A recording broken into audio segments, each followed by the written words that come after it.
Do you believe in love at first sight? That unforgettable feeling. Just thinking of Arrow could reinvigorate him. But now it torments him. Arrow is so mysterious. He looks exactly the same as 8 years ago. Even he, as the Emperor, can't reach him. However, Arrow's playfulness, his beauty, even his everything, undoubtedly makes Ajao more certain that he is his one true love. It was because of that chance encounter in childhood that made the newly enthroned Emperor obsessed with the immortal shaman. When they meet again, can the young and vigorous new Emperor capture Arrow's heart? A wonderful fantasy love story is about to unfold. It was already time for people to sleep, but unexpectedly, a young girl appeared. She sensed the scent from heaven and earth, muttering softly, Taishan taxing, ever-changing. A drop of spring water appeared at the well on the ground, exuding a sweet scent that intoxicated him. Countless drops of spring water also seemed thirsty, surrounding him, waiting for the opportunity to strike. The spring waters suddenly swarmed in, shouting that such a sweet delicacy is the pure blood of a spirit. Arrow, surrounded in the middle, showed no signs of fear. Even when they wanted to eat him, he could still leisurely open his eyes. Suddenly, he extended 2 fingers, shouting, "Exorcise evil, bind demons, protect life and body. Under the mirror of wisdom, mind at peace, 3 souls eternal, unbroken and clear, as urgent as the law commands." The spring waters surrounding him were suddenly absorbed by a powerful energy, drop by drop. When all the gushing spring water had dissipated, the well returned to its usual state. Arrow secretly sighed in relief, gently wiping the sweat from his brow. Hearing that the master of the house was seeking an audience, the Emperor, who had been waiting for a long time, directly granted it. The beautiful one walked forward gently, bowing respectfully. "Shaman Arrow pays respects to your majesty." The Emperor stood with his hands behind his back, nodding silently. "Rise. Have the impure things been removed?" Arrow rose after being told to, but he dared not look at the Emperor directly. He could only faintly respond, "Yes." The Emperor clearly didn't understand his behavior. "Then convey my greetings to the national preceptor." Arrow lowered his eyes and nodded. Just as he was about to take his leave, he heard a loud command to wait. In the blink of an eye, the Emperor came before him, staring at him with a gaze filled with intense emotion. "Arrow, we've been apart for 8 years. Don't you have anything to say to me?" Arrow's mind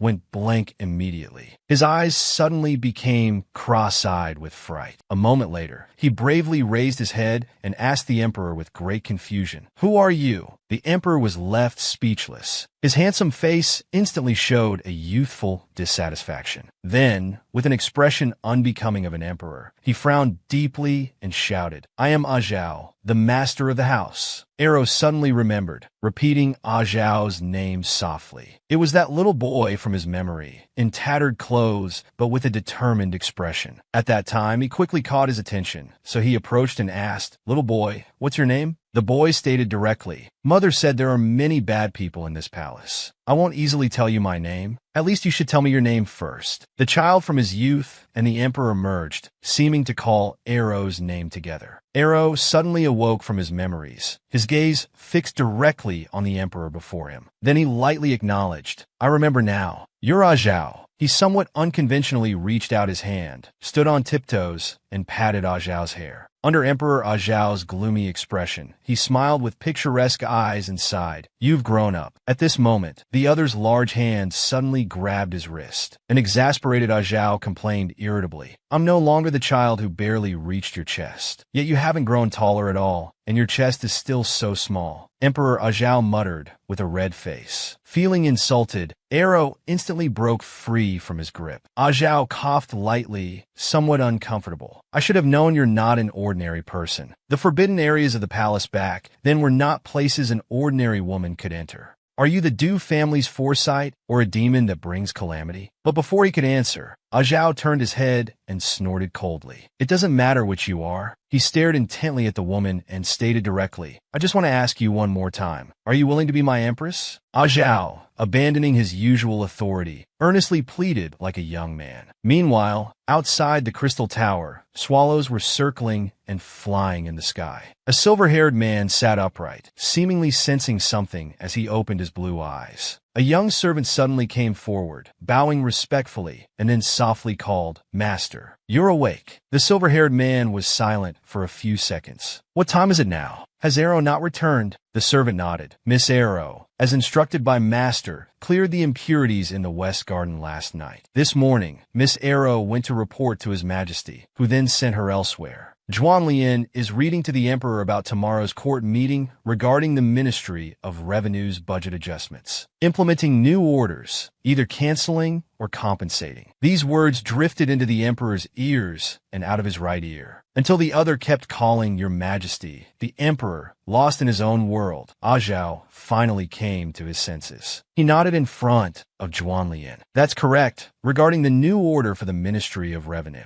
Zhuan Lian, confused, put away the document he was reading and thoughtfully suggested, "Let's end it here for today. Your Majesty seems preoccupied." The high and mighty Emperor suddenly seemed hesitant to speak, with a suspicious drop of cold sweat on his forehead. However, the Emperor, ready to seek help, looked at Zhuan Lian, who was about to drink tea. "Would touching a woman's chest make her dislike you?" This question made Zhuan Lian spit out all his tea. He didn't have time to wipe his mouth before anxiously asking, "Who did you touch?" "If it's a woman with ill intentions." Unexpectedly, the Emperor reacted first, his handsome face reddening as he retorted, "Of course not. He's not that kind of person." Zhuan Lian, somewhat interested, gave him a look. "Then it must be someone you fancy." The Emperor, his heart struck by the words fancy, felt his heart blooming like a flower. But then, as if remembering something, he slowly retracted that flutter of emotion. He gently shook his head at Zhuan Lian, indicating he didn't know. "I don't even know who he really is." Zhuan Lian, however, remarked with a bit of sentiment, "I haven't seen you this jealous in a long time, Your Majesty. As an emperor, these years haven't been easy for you.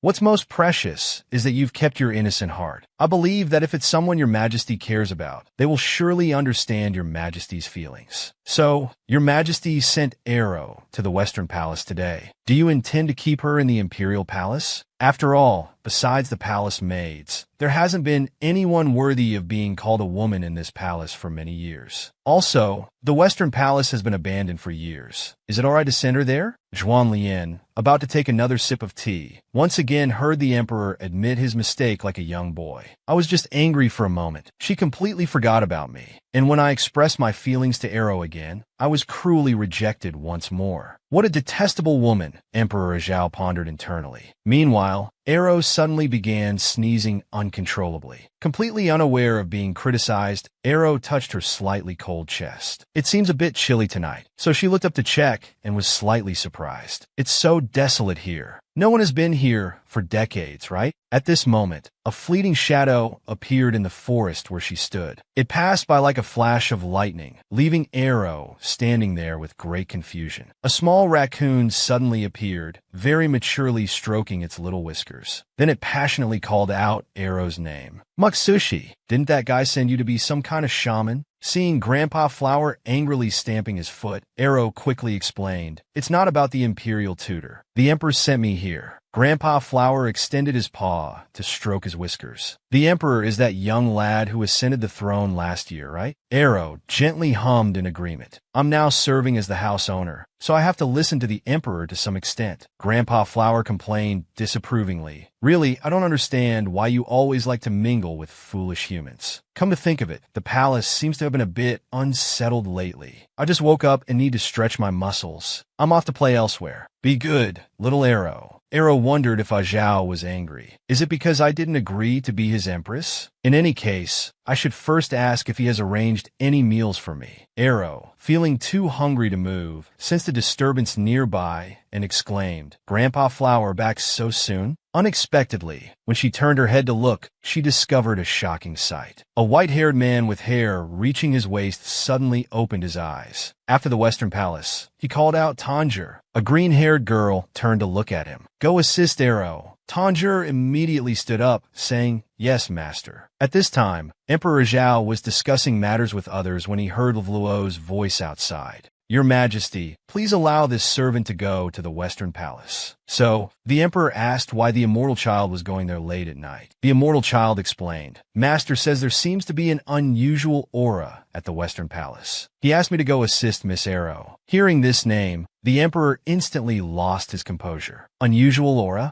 I just casually mentioned the Western Palace and sent her there. How could something unusual suddenly appear? Thinking of this, he hurriedly asked what kind of unusual aura it was. But the immortal child said he didn't know, fearing that Miss Arrow might not be skilled in dealing with it. Zhuan Lian, standing nearby, saw the emperor take out his robe. He quickly called out, "Your Majesty." The emperor glanced at the immortal child and said, "Let's go. We'll also head to the Western Palace." Then he brought the imperial guards and issued an order to search for Arrow's whereabouts with all their might. The immortal child led the emperor to the entrance of the Western Palace. Miss Arrow disappeared here. After hearing this, the emperor looked at the building before him. This is the entrance to the Western Palace. At this moment, the immortal child stepped forward. "Please, Your Majesty," and the soldiers searched this area. "I will go deeper to investigate alone." The emperor looked at the scene before him. That fool, could she really have stayed here stupidly for a whole day? But she's not an ordinary person. She should be fine, right? Suddenly, a noise came from another direction. A soldier immediately reported to him. As he turned around, he saw a shadow flash by quickly. He frowned and asked, "What happened?" The next second, the emperor noticed something strange before him. A young woman appeared in front of him. Descending from the sky, she approached him. It was the missing Arrow. At this moment, Arrow was unusually tender. "Your Majesty, you've finally come to find me." Looking at the thing before him, the emperor's face reddened. He instantly realized something was wrong. This is not Arrow. Thinking this, he immediately dodged, causing her to miss. The emperor looked at the figure before him. "You're not Arrow. If you're not Arrow, who are you?" The woman turned around upon hearing this. Her pupils were deep purple. "I thought Your Majesty always liked these fresh young women." Then she chuckled. "See? They're not as good as me." Seeing this scene, the emperor's eyes widened instantly, revealing a shocked expression. Behind Arrow, a woman in white suddenly appeared, slowly separating from her body. Looking at the unconscious Arrow, the emperor hurriedly called out her name. As this woman left, Arrow's body slowly fell down. Looking beside Arrow, the woman's figure was gone. He thought, has she disappeared? Just then, a voice suddenly sounded beside him. "Is Your Majesty looking for me?" Hearing this, the emperor immediately looked up. Just as he was about to speak, he found that his body couldn't move. The woman continued speaking to him. "I knew Your Majesty still cared about me." After saying this, she reached out and hugged him. At this moment, the emperor showed a pained expression and let out a painful groan. This is a spirit body. Although being tightly embraced, there was no sense of physical touch. It felt like being wrapped in a layer of bone-chilling cold air. The woman didn't notice anything wrong and continued to hug him tightly. "Xia, I've finally waited for you." Hearing the name she called, the emperor suddenly realized. He hurriedly told her to wait. Hearing this, the woman looked up at him in confusion.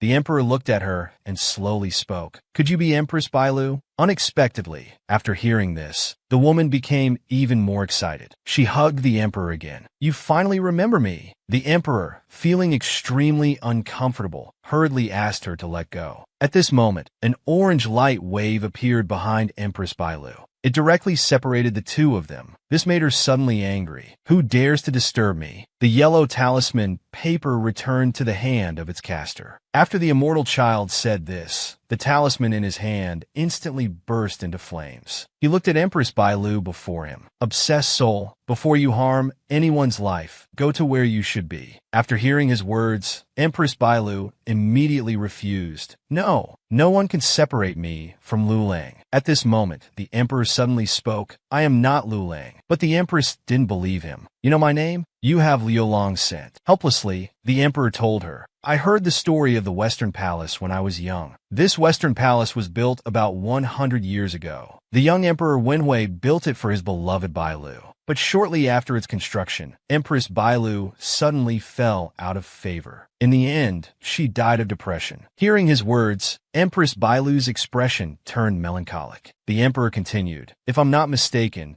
the Luling you speak of is my great-grandfather, the late Emperor Wenhui." Empress Bailu repeated this title shocked. "Luling, he's already gone." Realizing this, she shed tears of resentment. "Then what have I been waiting here for? I just wanted to see Luling." The emperor, seeing her like this, could only remain silent. The immortal child slowly approached. "You have no more attachments in the mortal world. Go to the underworld in peace." Empress Bailu asked him, "If I go there, will I be able to see Luling?" The emperor told her, not just my great-grandfather, but perhaps you'll meet all the great-grandmothers too. During Emperor Wenwei's reign, there were 4 empresses and many concubines. At 70, he even took a 17-year-old beauty. Hearing this, Empress Bailu cursed, "Little hussy." The emperor then told her, "However, only your name and this desolate western palace have been passed down to this day." The immortal child had already begun chanting the reincarnation spell. Heaven and earth are impartial, the gods witness. Sunken soul to be reborn, 3 paths of suffering listen. Empress Bailu wore a sorrowful expression. How could I not know the fickleness of emperors? Once great favor, now only this lonely palace remains. The emperor watched her fading figure, thinking, this time she's truly disappeared, right? Suddenly, Arrow, leaning against the wall, let out a painful groan. Seeing her wake up, the emperor immediately called her name. He then walked to her and carefully examined her. "Are you all right?" But the person in his arms fell asleep again. He touched her skin, thinking, warm and soft body, just like an ordinary person. The immortal child told him, "Miss Arrow will be fine after a short rest. It seems she's not skilled in guiding souls, so Master sent me to assist. Now that the anomaly is gone, I must return to report. The soldiers are unharmed and will wake up soon." The emperor turned to him and expressed gratitude. "Thank you to the imperial advisor and the immortal child. I will personally escort Arrow back." After a while, Arrow woke from her sleep, slowly opening her eyes. Seeing her awake, the emperor hurriedly asked how she was feeling, but Arrow just stared at him blankly. "Who are you?" Hearing this question again, the emperor's face darkened. Before he could get angry, Arrow's stomach suddenly growled. She touched her flat stomach. "I'm so hungry. I really want to eat meat buns." The emperor recalled his childhood when Arrow would give him steaming hot buns and offer guidance.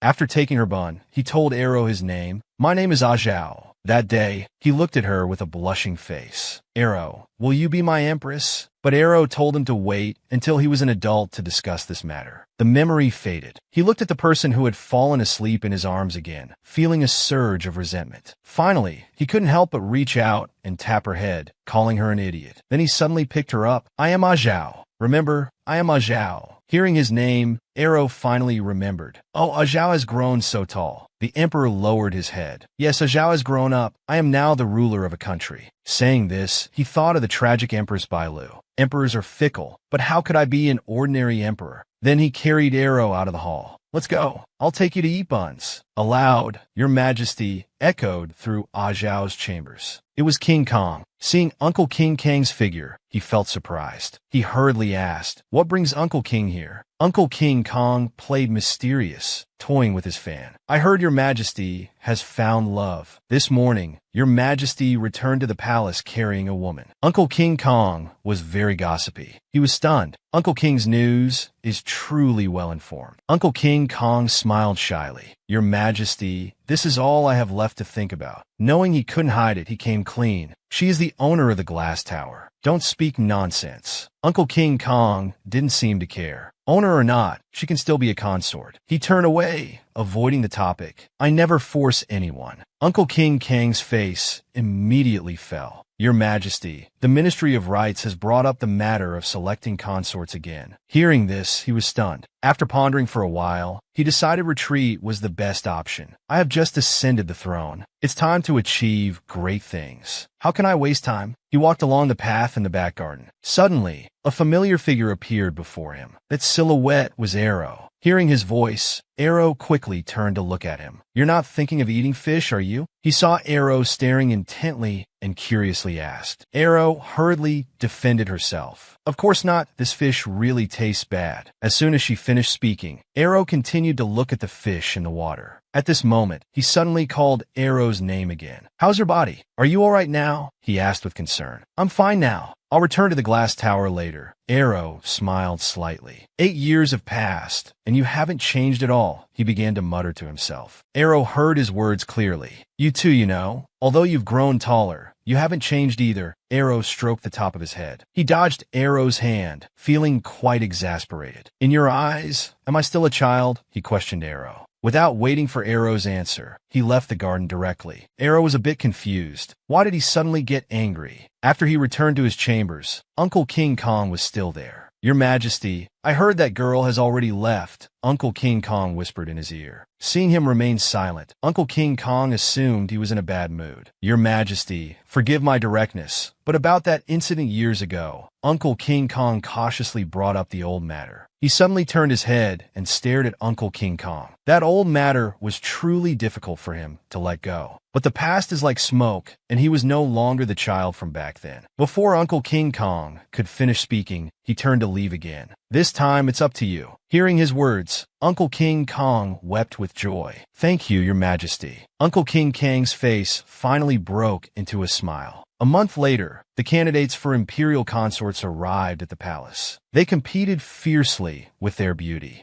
Each was determined to outshine the others to win. Seeing this scene, Uncle King Kong couldn't help but shed tears of emotion. Meanwhile, he was standing at the spot where Arrow used to watch fish, lost in thought. He looked around, as if waiting for someone. Suddenly, a melodious flute sound came from the far side of the lake. A candidate was sitting by the lake playing a long flute. Suddenly, he sensed someone approaching. He quickly pretended to fall, intending to feign injury to the person behind him. But Yang Zheng, who had arrived, mistook him for an assassin. With one swift move, he pinned him firmly to the ground. I'm a candidate from Xiefang Palace. Hearing this, Yang Zheng finally released his grip. Watching this scene, he felt a headache coming on, as this was already the fourth incident. He called Yang Zheng aside, leaving behind the helpless Page Onion. He seemed to think of something and turned back to look at him. Why are you dressed like this? He asked curiously. He sat dumbfounded on the ground, looking at them. He returned the gaze. Pei Wanyin also looked confused. Yang Zheng remained expressionless. It's truly a great fortune to meet three such unattainable dignitaries, he said, tears in his eyes. Pei Wanyin was also very curious. Why are you dressed like this? He looked at him cautiously. Your Majesty, please don't blame me. I heard that Your Majesty doesn't like women and prefers men, he stammered. His face immediately darkened, so he was trying to take an unconventional approach to attract his attention. Enraged, he directly called for guards to drag him away. The atmosphere suddenly became extremely awkward. He asked Pei Wanyin, what does unattainable mean? Pei Wanyin broke out in a cold sweat.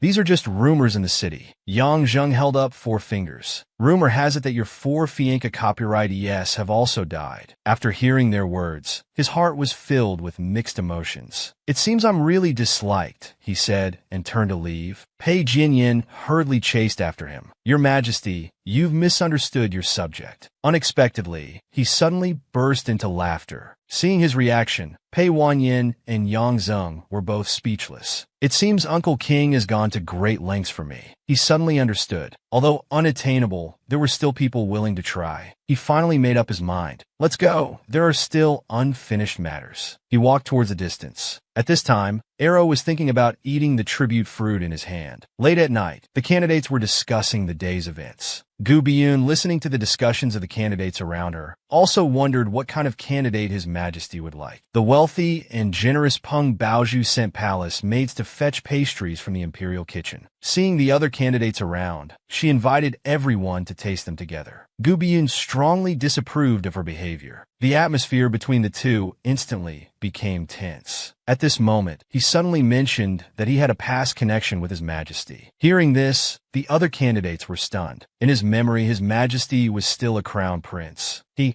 along with young Pei Wanyin and Yang Zheng, were playing with pomelos together. Unexpectedly, a falling pomelo hit him right on the head. After hearing his recollection, the other candidates expressed their disdain. He immediately defended himself. If it weren't for that incident, I would already be the crown princess. A candidate was very confused. What incident? 8 years ago, a plague broke out in the palace. The 9-year-old crown prince had to hide in the deep palace to survive. No one had seen him. The candidates were shocked after hearing this. Was it really just a plague? Gu Biyun spoke up to answer. The late emperor said so. Who dares to contradict? Later, when the late emperor died suddenly, His Majesty was found again. Gu Biyun's words were logical and well-founded. But His Majesty never spoke about this matter. Until today, Gu Biyun's words effectively stole Peng Baozhu's thunder. At this time, the palace maid returned with pastries. But Gu Biyun and Peng Baozhu directly turned and left. Meanwhile, in the emperor's chambers, he was still reviewing memorials. He stretched, relaxing his body. Only then did he realize it was already bright outside. It seemed tomorrow would be good weather. He gazed blankly at the sky. Suddenly, a strange light entered the Xiefeng Palace. The entire Xiefeng Palace was enveloped in a green glow. Early the next morning, a scream came from the Xiefeng Palace. Peng Baozhu's face had turned green. Almost at the same time, all the candidates were affected. Hearing the news, Arrow hurried over. "This servant Arrow comes by order of the imperial preceptor," he said in a very calm voice. Uncle King Kong put away his fan. "So you're Arrow. Such a pretty girl, and I didn't even notice." Uncle King Kong felt quite regretful. "Miss Arrow should already know, right?" Uncle King Kong finished. He immediately nodded. Thinking of the candidate's miserable state, Uncle King Kong felt uneasy. Even the imperial physicians were at a loss. Let Arrow take a look at the candidates first. He decided to investigate the case. The palace maid led him to knock on Peng Baozhu's door, but Peng Baozhu refused to let them in. He was a bit confused but still proceeded to the next candidate's quarters. Another candidate was crying loudly, hugging her pillow. She got straight to the point. "Do you want to be the empress?" The candidate frankly said she came to the palace to be the empress. She asked again, "Why do you want to be the empress?" The candidate, with a lovesick expression, said, "Because being the empress means enjoying wealth and glory." But at the thought of her green face, the candidate immediately fainted from crying. She then went to Molin's quarters. Molin was quite calm and chatted with her freely. Molin had no hopes of becoming empress. She was content with being a concubine. After a brief understanding, she got up to leave. Gu Biyun was very shocked to see her arrival. "You look like you're not even 16 yet." Gu Biyun's words were full of disrespect. She didn't answer, but instead carefully examined Gu Biyun's face. Gu Biyun thought this was His Majesty's test, a conspiracy. Could His Majesty really have some palace secrets unknown to others? Thinking of this, Gu Biyun became extremely scared. She watched the muttering Gu Biyun leave. Suddenly Gu Biyun stopped. "We Gu family women will never admit defeat." This unexpected statement left her stunned. Peng Baozhu, hiding in the corner, laughed out loud. In an instant, the battle between the two women began again. After understanding the situation, she stood in the garden, watching the swimming fish. She took a deep breath of fresh air. Unexpectedly, the persistent Peng Baozhu came looking for her. Looking at her face without makeup, Peng Baozhu felt a sense of crisis. It turned out Peng Baozhu mistakenly thought she was here to test their attitudes. But she asked Peng Baozhu why she wanted to be the empress. Peng Baozhu laughed loudly. "I'm here to continue a past relationship. The position of empress belongs to me alone." Thinking of this, Peng Baozhu became shy.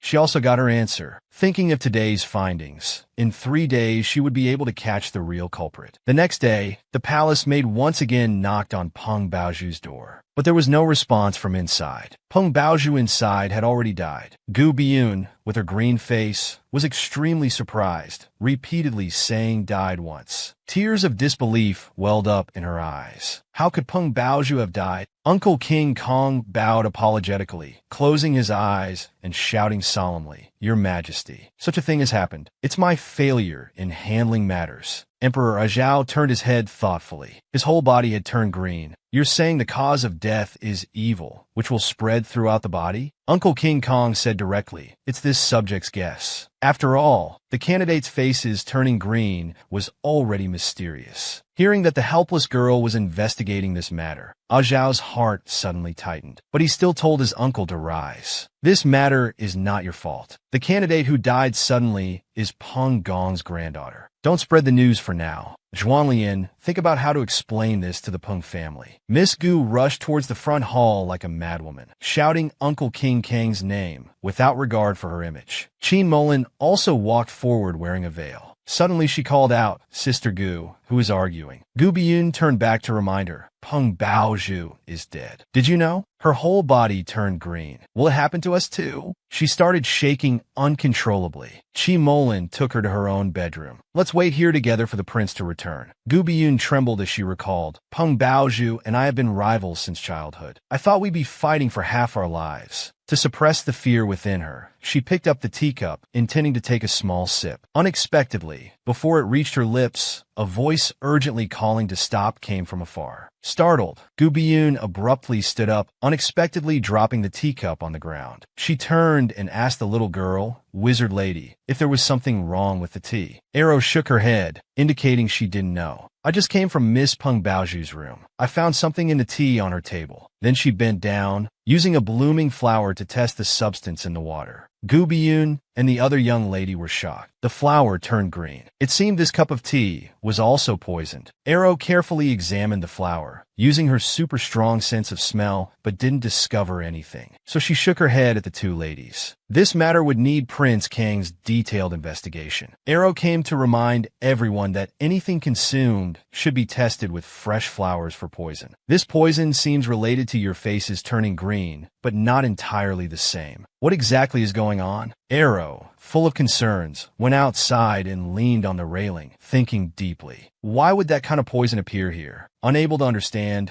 she thought about asking the Imperial Tutor. But the Imperial Tutor would surely tell her to think it through herself. She suddenly heard a sound behind her. As she turned to look, that figure rushed over directly and immediately covered her mouth. It turned out this shadowy figure was the Emperor. Zhao scolded Arrow in a low voice. "Fool, don't make a sound." Zhao carefully informed little Arrow, "Don't let anyone discover I'm here." With her mouth covered, little Arrow nodded slightly, making two muffled sounds to indicate she understood and would be quieter. Zhao mentally called her a fool again, then turned to ask, "I heard from Uncle that a strange poison was discovered. Is it dangerous?" Arrow raised her hand to indicate it wasn't serious. "I've warned everyone to test for poison before eating anything." But Zhao retorted, "You love eating so much, you should be extra careful." Arrow blinked her big eyes. "Are you worried about me? Did you sneak out specially to warn me?" The stubborn Zhao said, "I just came to see how many beauties are in the palace. I just happened to see the house owner here." Unexpectedly, Arrow's mood suddenly became gloomy. "Zhao, will you make them your empresses?" Surprised by this question, Zhao looked at her with confusion. Seeing Arrow's downcast mood, he instantly became worried. So he tenderly caressed Arrow's cheek, asking, "What's with that expression?" Arrow stammered as she told Zhao, "They don't like you." Zhao shuddered. All his sharpness instantly retracted. Establishing a harem is a means for court officials and soldiers to check and balance with me. It's just an emperor's duty. As he stroked Arrow's cheek, he thought, such smooth skin. Arrow unknowingly looked up from his embrace. She shouted forcefully, "This isn't right." Zhao couldn't help but lean in, gently inhaling her faint fragrance. Sensing she was a woman who made him flustered, he irritably asked back, "What about you? Didn't you reject me?" Arrow, of course, didn't know what kind of emotion she was feeling. But Arrow felt a bit sorry for Zhao. Zhao's heart suddenly began to beat wildly.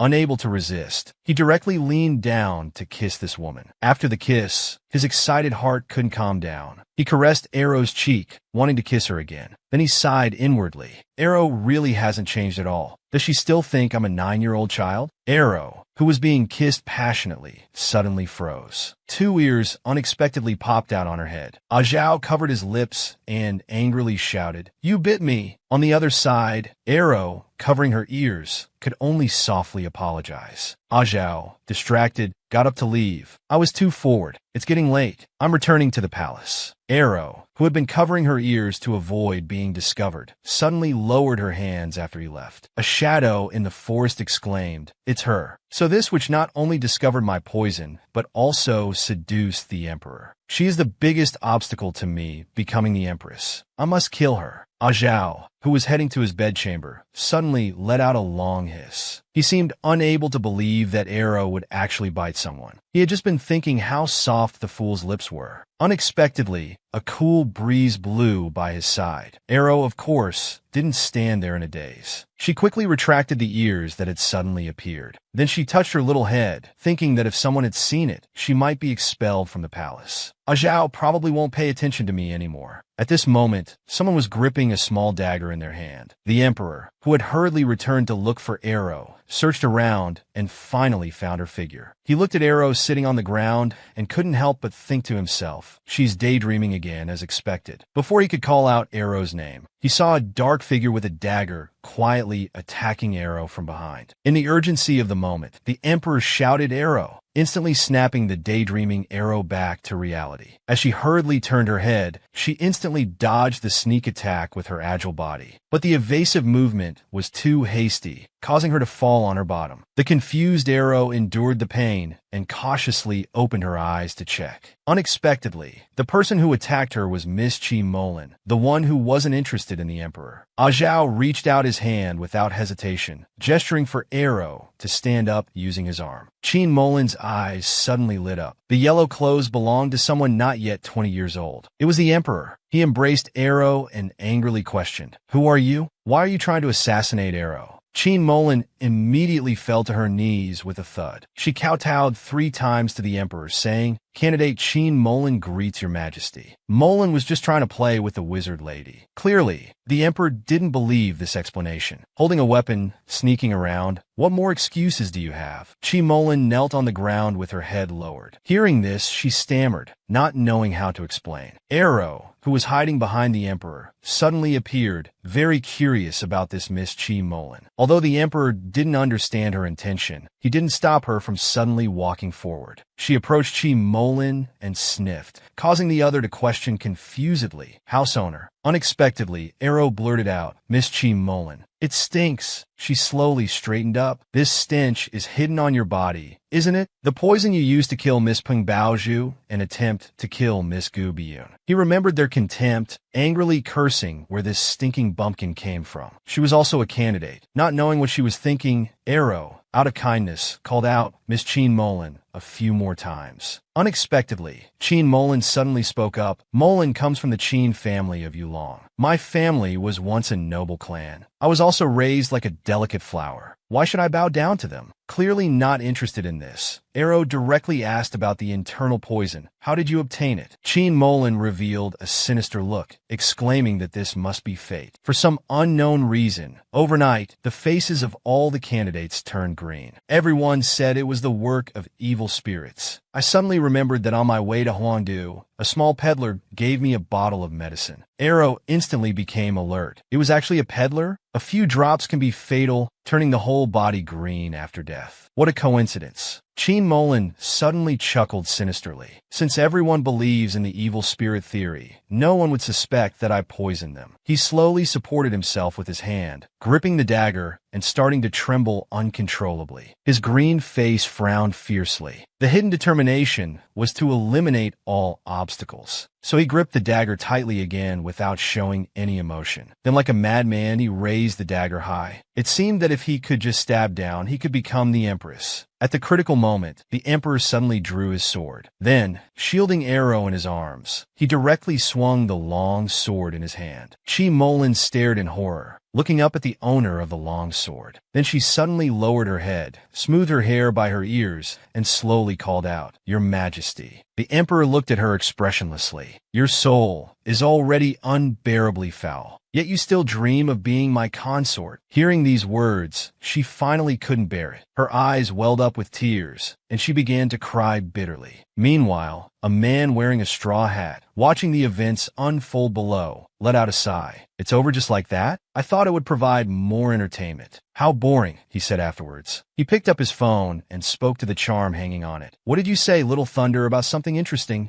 After hearing his words, he resignedly said, "All right," and then let Little Thunder use his skill. "Let me give him a bit of power." As soon as he finished speaking, a crisp bell sound rang out. On the other side, the master suddenly sensed a presence and abruptly opened his eyes. Then he called out, "Boy," and the fairy boy immediately walked forward. At this time, he saw a faint green light pillar in the sky. "Master, what is that energy you see?" After Little Thunder's skill, Chi Molin suddenly became frenzied. "I want to be the Empress. Why can't I be?" The Emperor, seeing her state, immediately felt a sense of foreboding. How did she suddenly become like this? At this moment, Qin Molin suddenly rushed towards the two of them. No one can interfere with me, no matter who they are. Seeing her behavior, the emperor immediately shouted danger and then directly thrust out the long sword in his hand. But unexpectedly, when the long sword touched the aura around her, several cracks appeared on it. The Straw Hat Man glanced at the phone in his hand. It's already at this point. I better make my exit. But did I give too much energy? The young emperor won't just die like this, right? It would be boring if he just died like that. Well, good luck to him. After saying this, his figure slowly disappeared. On this side, the emperor's sword was about to give way. He looked at the woman grabbing the blade with her bare hands. Where did this strange power come from? Has she turned into a monster? He immediately told Arrow to leave quickly. But when he turned his head, he was stunned. He heard Arrow recite a spell. Instantly, a gas appeared between them. Chi Molin turned to look behind her. What was that? It didn't hurt at all. Arrow was still maintaining his spellcasting posture. It seemed that ordinary exorcism spells were ineffective. When the woman saw him, she suddenly rushed towards him like a madwoman. It's you, I'll kill you. Seeing this, Arrow began to cast another spell. He clasped his hands tightly and silently recited an incantation. As the magical power inside Qin Molin gradually disappeared, she also returned to her normal human appearance. Then she fell face first to the ground with a thud. The Emperor, after witnessing that shocking scene, looked intently at Arrow. He was indeed not an ordinary person. At this time, Arrow put away his magical power and walked to Qin Molin's side. By the way, what should we do with her? I can't move her. The Emperor finally spoke slowly, asking his question. What did you do to her? Arrow explained, I just consumed what didn't belong to Qin Molin, but her body couldn't withstand it, so she fainted. Hearing this, the Emperor kept looking at him, but remained silent. Although he had confirmed time and again in his heart that she was no ordinary woman, when he saw it with his own eyes,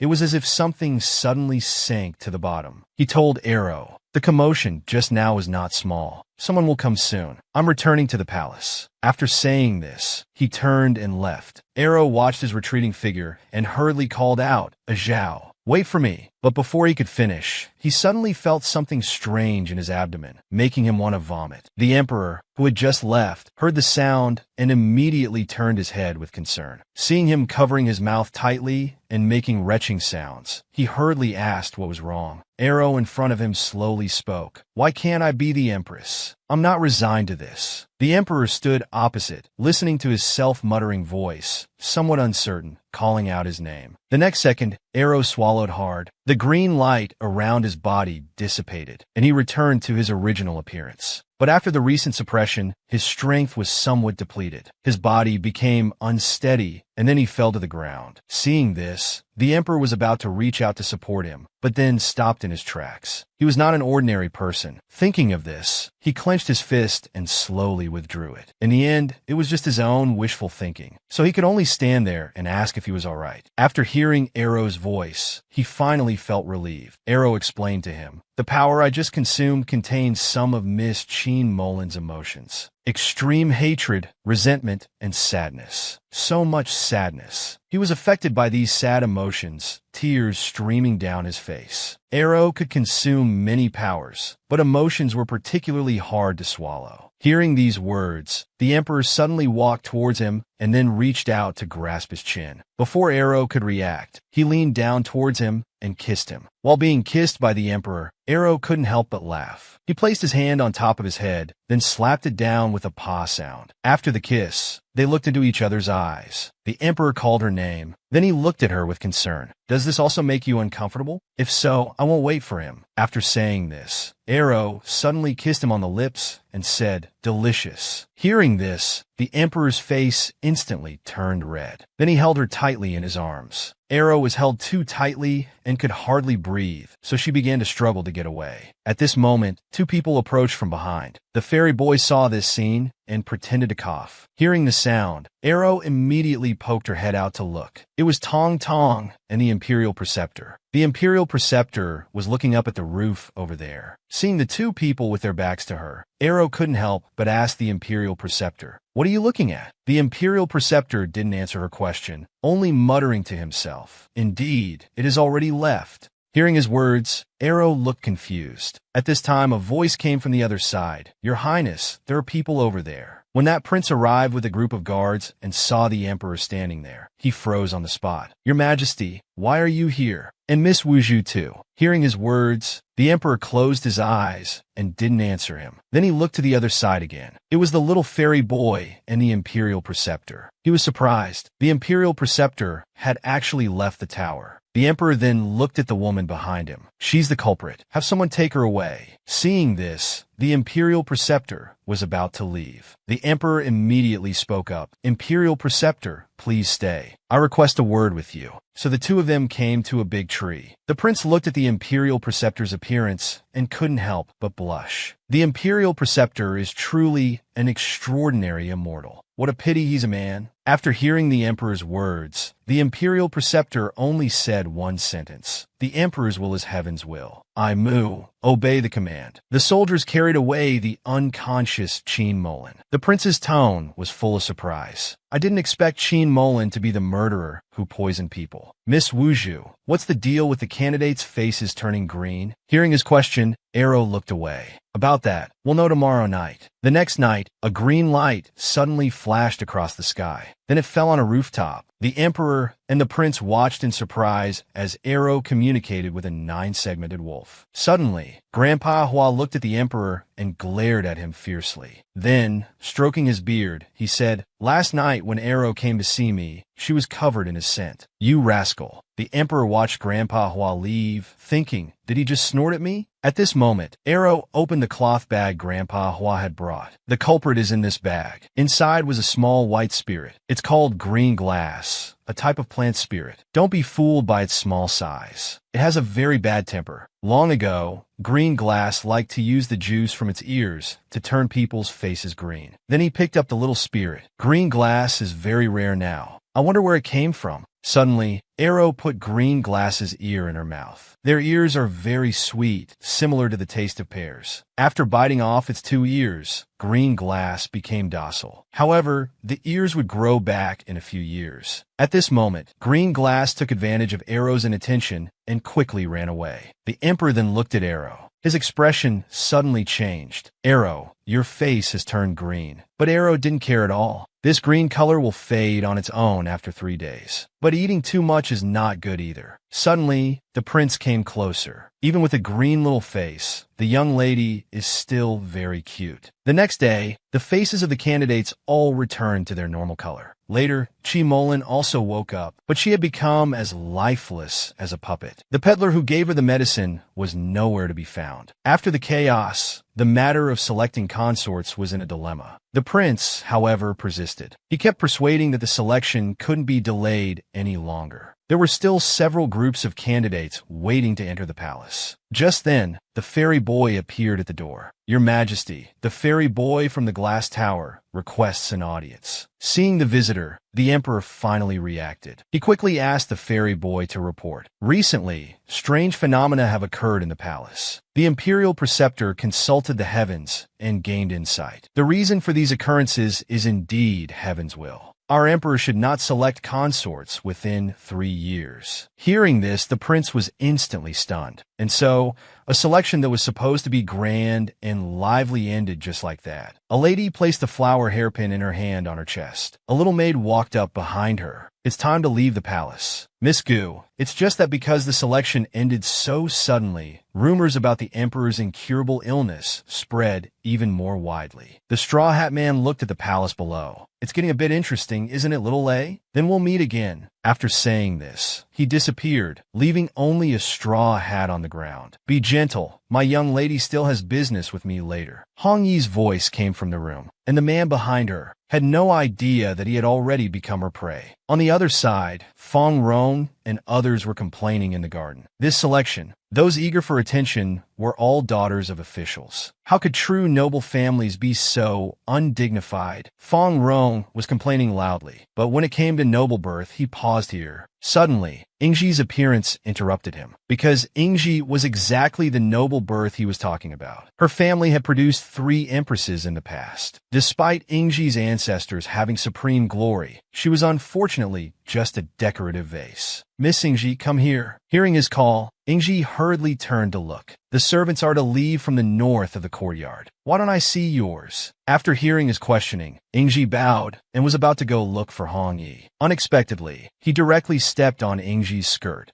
Look at this young lady from a noble family, weak and incompetent. He mocked Ingji without restraint. Hong Yi, who was in the midst of lovemaking, heard Ingji's call and hurriedly urged the man behind her to leave. Young lady, I'm here, she called out to Ingji as she opened the door. Ingji timidly walked over. Hong Yi, you're here. They bullied me again. I don't want to attend any tea party anymore. But he didn't even look back, focusing on refining his own technique. And from his mouth, a charm bug crawled out. Young lady, my charm bug has stopped growing. No matter how I seek pleasure with others, it's of no use. What should I do? He was very worried. Could it be because of my humble origins? Am I unable to master the charm technique to perfection? It's all my fault. As a young lady, I don't even know the family's secret techniques. Ingji was also very troubled. Seeing Ingji blaming herself so much, he quickly came to comfort her. Don't be sad. Young lady, I will always be by your side. Hearing this, Ingji was very touched. On the other side in the Imperial Garden, Ah Zhao was practicing martial arts with Yang Jian. Perhaps due to superior skills, or perhaps out of consideration, Yang Jian was defeated in minutes. Your Majesty is fierce in every move today. Do you want to get serious? Yang Jian asked seriously. If you're getting serious, give me the heavy sword. I'm not used to this one. Yang Jian looked at him. Hearing this, he looked dejected. These are just ordinary weapons. Yang Jian sensed something was off with him and asked caringly, you seem to have something on your mind. Yang Jian,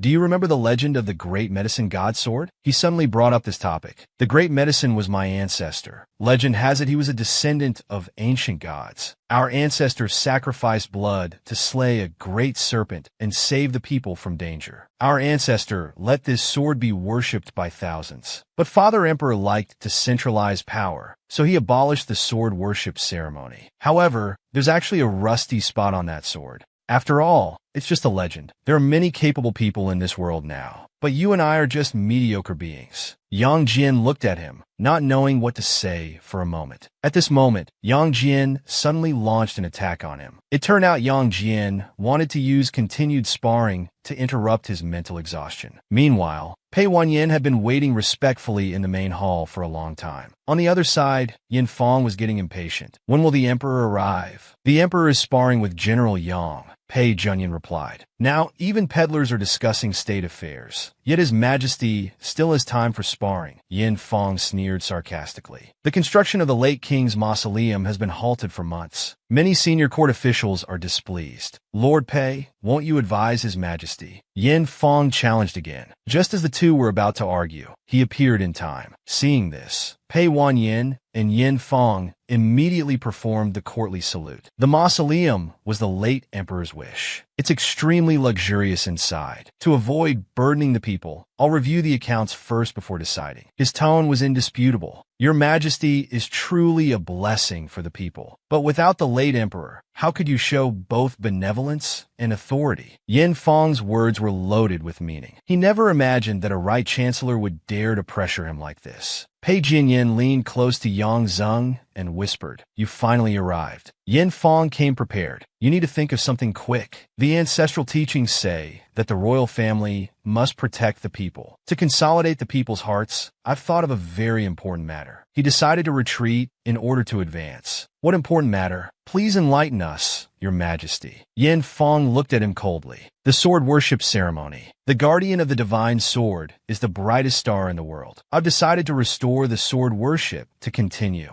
Our ancestors will. He announced his decision. Hearing this, Yang Zeng and Pei Wanyan were both nervous for him. Seeing his determination, Yin Fong could only snort coldly. On the other side at the glass tower, the imperial preceptor summoned his young attendant. He ordered the young attendant to prepare things for the divine sword's sacred ceremony. This scene was accidentally overheard by Arrow in the corner. It seemed to be the first time he had heard about the divine sword's sacred ceremony. The sacred ceremony originated from the great medicine royal family, based on the legend of the ancestor slaying the serpent. The emperor worships the sword, and all people celebrate together. In prosperous times, the sacred ceremony became a grand festival. There were competitions both in the palace and among the common people. The young attendant told him that the sacred ceremony is presided over by the imperial preceptor. As a wizard, you also need to attend. So this is the divine sword's sacred ceremony, he realized with sudden understanding. However, come to think of it, the palace used to be lively for a while. He recalled the past grandeur. There would be sword competitions and embroidered ribbons and such, and lots of delicious food. Hearing about the food, he was overjoyed. The young attendant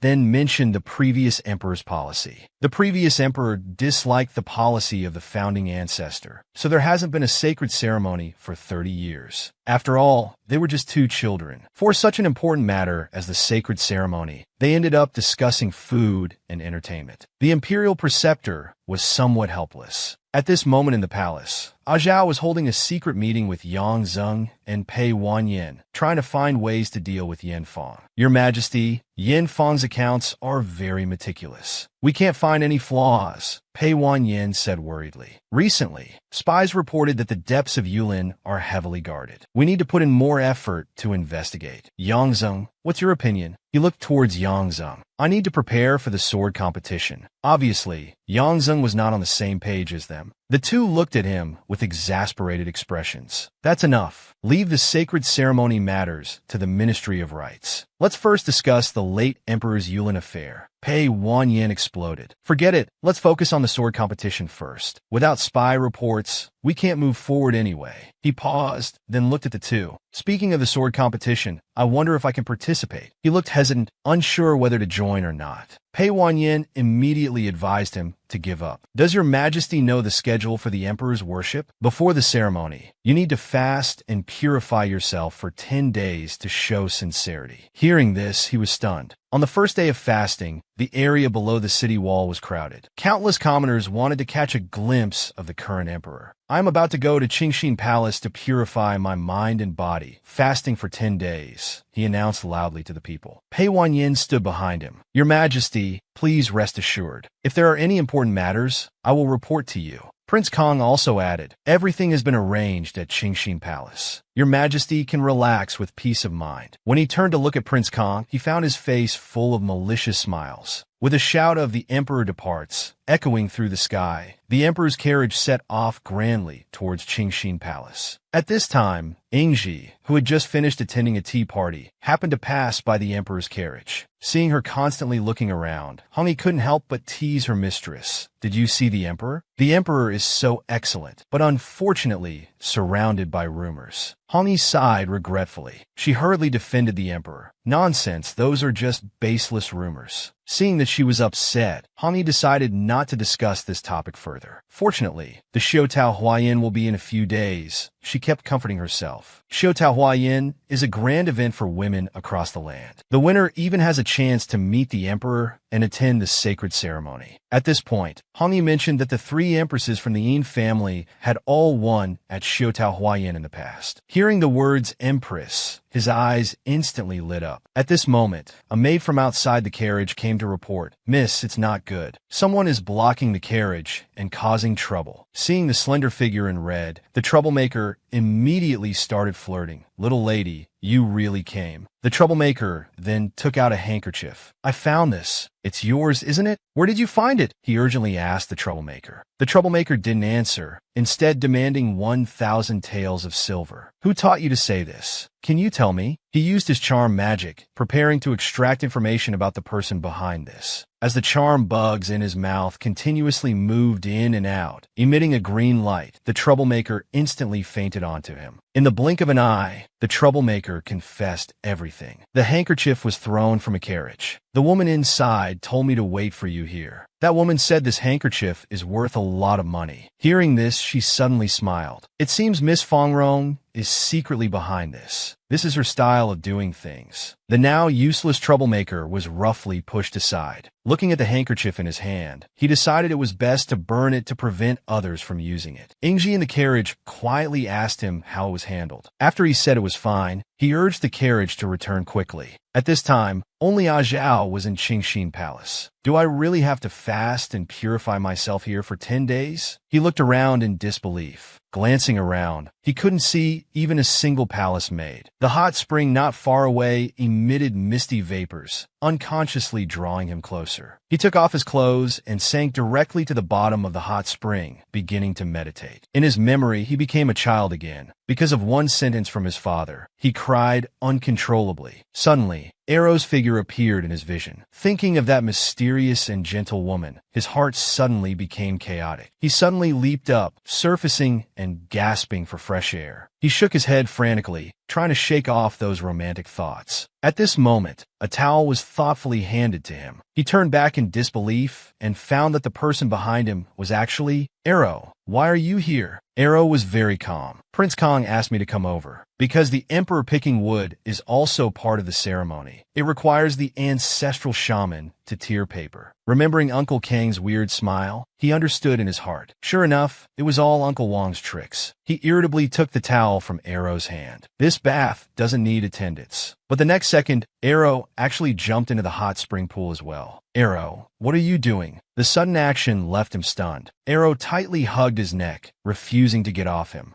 Their breaths intertwined, and even the temperature seemed to rise a bit. Arrow suddenly smiled brightly. This hot spring feels so good. It's clear and warm. Looking at Arrow's innocent appearance, he forgot to get angry. Seeing his expression wasn't quite right, Arrow said, "People without clothes are indecent, so I came to bathe with clothes on. Is there a problem?" Arrow finished with a happy smile. "I know all these things. Don't be angry, Zhao." He could only explain, this pool is not just for bathing. It can also help one understand the mysteries of the world. So the pool is quite deep. To prevent Arrow from choking on water, he took her hand and led her to the steps. Their silhouettes nestled together, looking extremely intimate. Only Arrow still had an innocent expression. "You should soak for a while. I'll go out first," he said as he stepped out. Arrow watched his back, hesitating, wanting to say something, but not speaking up. Feeling embarrassed, Arrow directly buried her face in the water. "Didn't you just say we'd soak together?" Hearing Arrow's words, he instantly stopped in his tracks. Suddenly, a rustling sound caught his attention. Two eunuchs were fiddling with something. The prince said to put it where the emperor can see. They argued in hushed tones. "Dare to drug the emperor? Don't you value your life?" He heard some fragments and understood what was going on. "We're just here to deliver food. We don't know anything." The two eunuchs hurriedly distanced themselves. "So this is what the spring night pill is." He looked at the medicine bottle in his hand, somewhat helpless. Arrow's voice came from behind. "Zhao, I'm done soaking. It felt really good." Various dishes were placed on the dining table, surprisingly mixed with green, healthy vegetable dishes. Arrow, who couldn't live without meat, picked up the chopsticks and put them to her mouth, not knowing which dish to favor. But being hungry, she still picked up a piece and put it in her mouth, chewing carefully. Unexpectedly, the delicious food blossomed in her mouth, making her look happily at Zhao. "It tastes pretty good." Zhao, hiding his thoughts, nodded faintly, as if not daring to make eye contact with the woman dining with him. Arrow showed a worried expression. "Is your appetite not good? The vegetarian dishes are delicious, but you'd still want meat, right?" It was unclear whose food-loving side it was, having to stay here for 10 days. After eating, they came to the courtyard, sitting intimately together to enjoy the night view. Arrow tilted her head and sighed softly. There's no one else in the palace now. The people who just delivered vegetables ran faster than rabbits. He wanted to see the man's reaction, but waited for a long time without feeling any response.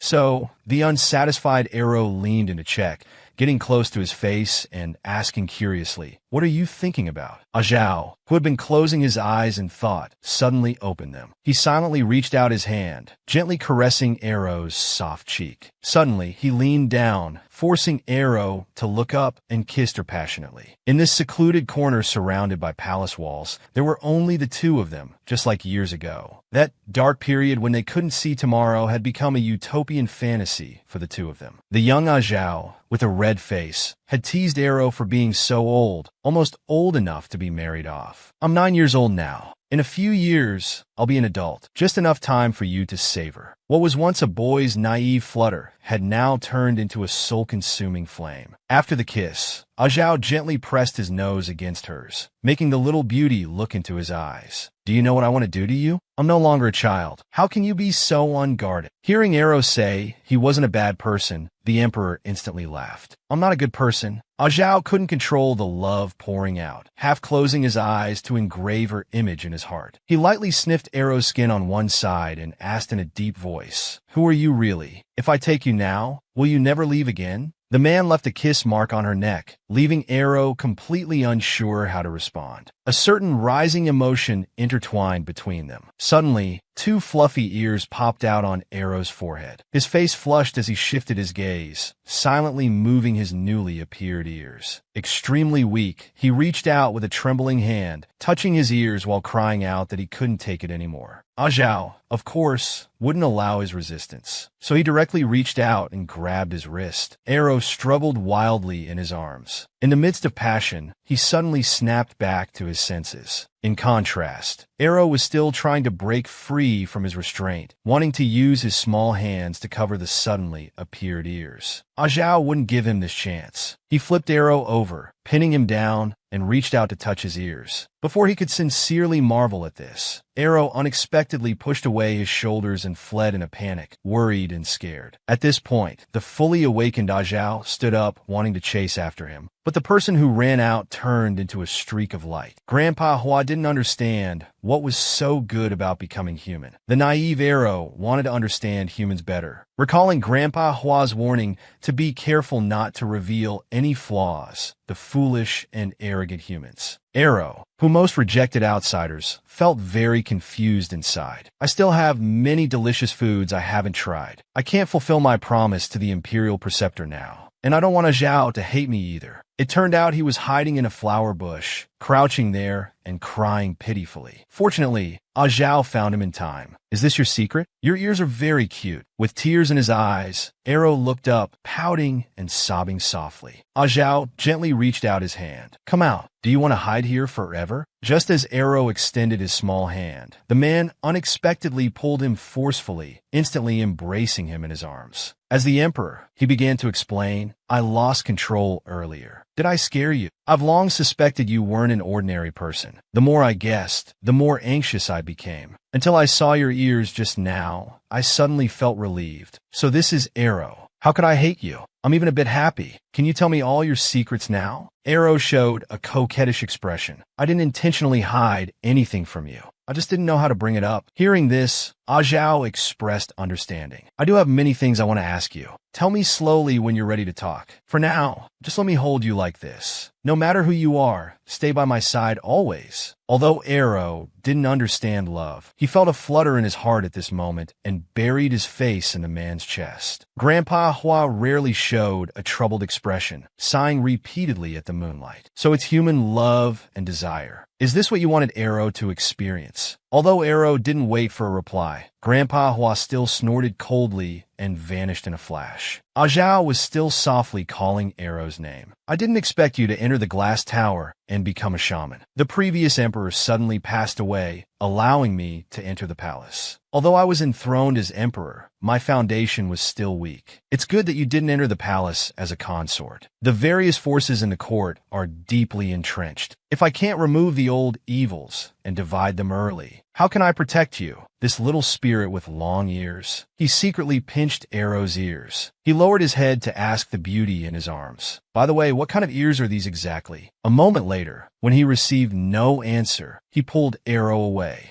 Unexpectedly, he had already fallen asleep. Zhao immediately let out a soft chuckle and inwardly complained that Arrow was an idiot. He really didn't know what to do with him. He carried Arrow to the bedchamber. The first thing he saw was an enormous golden bed. He placed Arrow on the inner side of the bed. He himself lay on the outer side, silently reciting a mantra to calm his mind. He had guessed countless times who Arrow might be. He could be a mortal, or perhaps a deity or a demon. If this was a dream, would he be alone again when he woke up? Zhao, as if having a nightmare, suddenly opened his eyes. Unexpectedly, Arrow had rolled onto him, and even those two ears had disappeared without a trace. Arrow in his arms suddenly awoke, opening his watery, big eyes groggily. Sunlight shone through the window screen onto his head. With a heart full of warmth, he softly said, "Ajao, good morning." Ajao, deeply etching this scene in his heart, showed his most sincere smile. Then he placed a kiss on Arrow's forehead, thinking that his smile was an attachment he couldn't part with in this life. Arrow loved his scent so much that he happily nuzzled against him. Ajao blinked in confusion, seemingly not understanding what kind of scent he had. The little Arrow in his arms thoughtfully compared. Better than ripe summer fruits, autumn mushrooms in full bloom, an even more pleasant scent. Ingji was embroidering with needle and thread, thinking that at this rate, she could finish in a couple of days. Just then, a maid suddenly appeared outside the door, signaling the young lady to put down what she was doing. "Miss Fong Rong is here to visit." Ingji raised her small hand in surprise. "Why is she here? Please show her to the front hall." Unexpectedly, Fong Rong pushed open the door and walked in, saying, "No need to invite me. I'm already here." Fong Rong said she was bored and wanted to come over to play. "I didn't expect you to be embroidering arrows." As expected of Miss Ingji, your skills are even better than professional embroiderers. The pattern is delicate and elegant. It must have taken a lot of effort. Just as Ingji was about to speak up to stop her, this vicious woman deliberately reached out and tore the embroidery, ruining the pupils. Ingji stood there stunned, watching helplessly as the embroidery turned to shreds. As Fong Rong left, she taunted, "How careless of me. I'm truly sorry."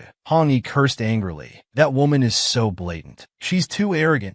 Ingji asked in confusion, "What should we do? If I start over, it would be too rushed, and I can't calm my mind either." Hong Yi, however, said she had learned to embroider a few stitches. "If you don't mind, young lady, you can take it and continue embroidering." Ingji exclaimed, "Really? It would be great if Hong Yi could help me." Hong Yi grumbled, complaining that the arrogant woman frequently caused trouble for the young lady, annoying like a flea. She feared she might cause trouble even at the Xiutao Huayan. "Shouldn't we teach her a lesson?" In the dead of night, a man in black shouted, "No way! We can't mess with the young lady of that household." Hong Yi's face turned sinister as she said, "Oh, really not possible." Suddenly, she opened her mouth. Inside, a small green ball emitted a fierce hissing sound. The man in black immediately took a deep breath, exclaiming with infatuation, "It smells so good." Hong Yi then moved to their side. Her soft, boneless hand caressed their bodies inch by inch. Sensing that the men in black had fallen for her trap, she then reminded them to obey Hong Yi's every word. Early the next morning, the little maids were chattering. They were discussing the scandal at the Zhuang Guang Marquis mansion. Two servants somehow got evil intentions and snuck into Miss Fong Rong's chamber in the middle of the night. Somehow this matter spread and became known to everyone. It's said that Miss Fong Rong is to be sent to a nunnery. In Hong Yi shouted, "Are you done gossiping? The young lady is tired from embroidering. Tell the kitchen to prepare some sweet soup and bring it in." The two little maids caught slacking off panicked. Didi nodded, saying she'd go right away. Ingji, completely unaware of what had happened, was still diligently embroidering the scissors in the sunlight. 5 days later in Changyuan, a man plopped down on the ground with a thud. At this moment, a voice announced, "General Yang Jian wins." Pei Jinyan suddenly walked over. "Yang Jian won again, huh?" Yang Jian, with an expressionless face, said something extremely boring. Pei Jinyan looked helpless. "I said earlier this sword match was just for fun. Who would go for the vital points in one strike like you?"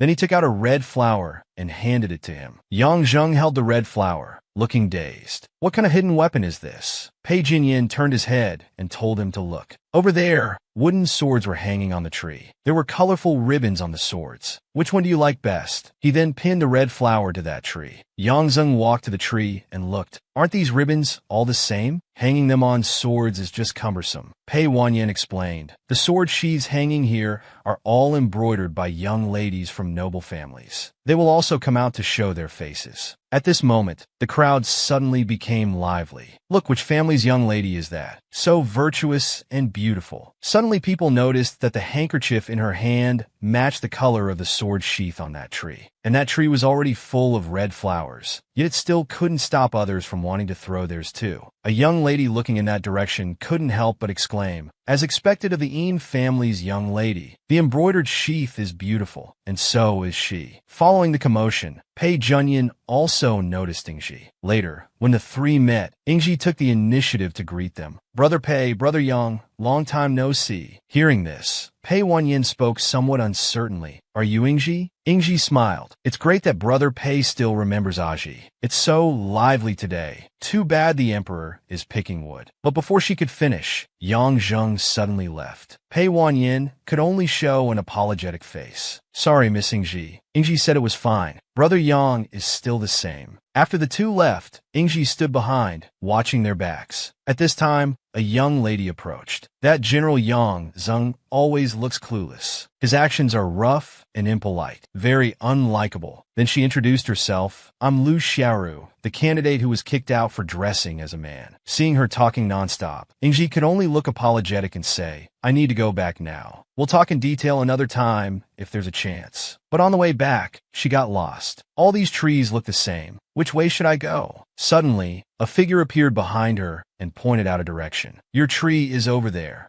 Seeing this, she immediately expressed her gratitude. May I ask who you are? The man in red looked at her with smiling eyes. Yin Feng. After hearing this name, Ingji immediately realized, oh, it's the right chancellor. I apologize for my rudeness. At this moment, Yin Feng suddenly took out a red flower. Then he placed it near Ingji's ear. Yin, hereby congratulate Miss Ingji on winning the Xiutao Huayan. Farewell. After saying this, he turned and left. Ingji watched his back, thinking to herself, I actually met Lord Yin. How does he know me? Meanwhile, Pei Wanyin was educating Yang Zheng. Even if you're too lazy to deal with these things, you should at least greet her. That was Ingji. Do you remember? He recalled their childhood. Back then, you and His Majesty even cut her hair. Yang Zheng, however, expressed that women were too troublesome. Pei Wanyin was speechless. If you're like this, how will you find a wife in the future? Hearing his words, Yang Zheng stopped and said, You haven't found one either, have you? Pei Wanyin was immediately at a loss for words. The next second, Yang Zheng threw away the red flower in his hand. This thing is too troublesome. Lu Xiaoru looked at the red flower on the tree. She was delighted. Finally, there's a flower. Just then, a person suddenly appeared from behind a nearby tree. Lord Yang, Lord Pei, there's a message. Hearing this, both men immediately changed their expressions and looked at him. Looking at the letter in hand, Pei Zhuanyin's face darkened. The spies sent to Yulin have disappeared. At this time, in Qingxin Palace, Arrow was seriously reciting the sacrificial text. After finishing the recitation,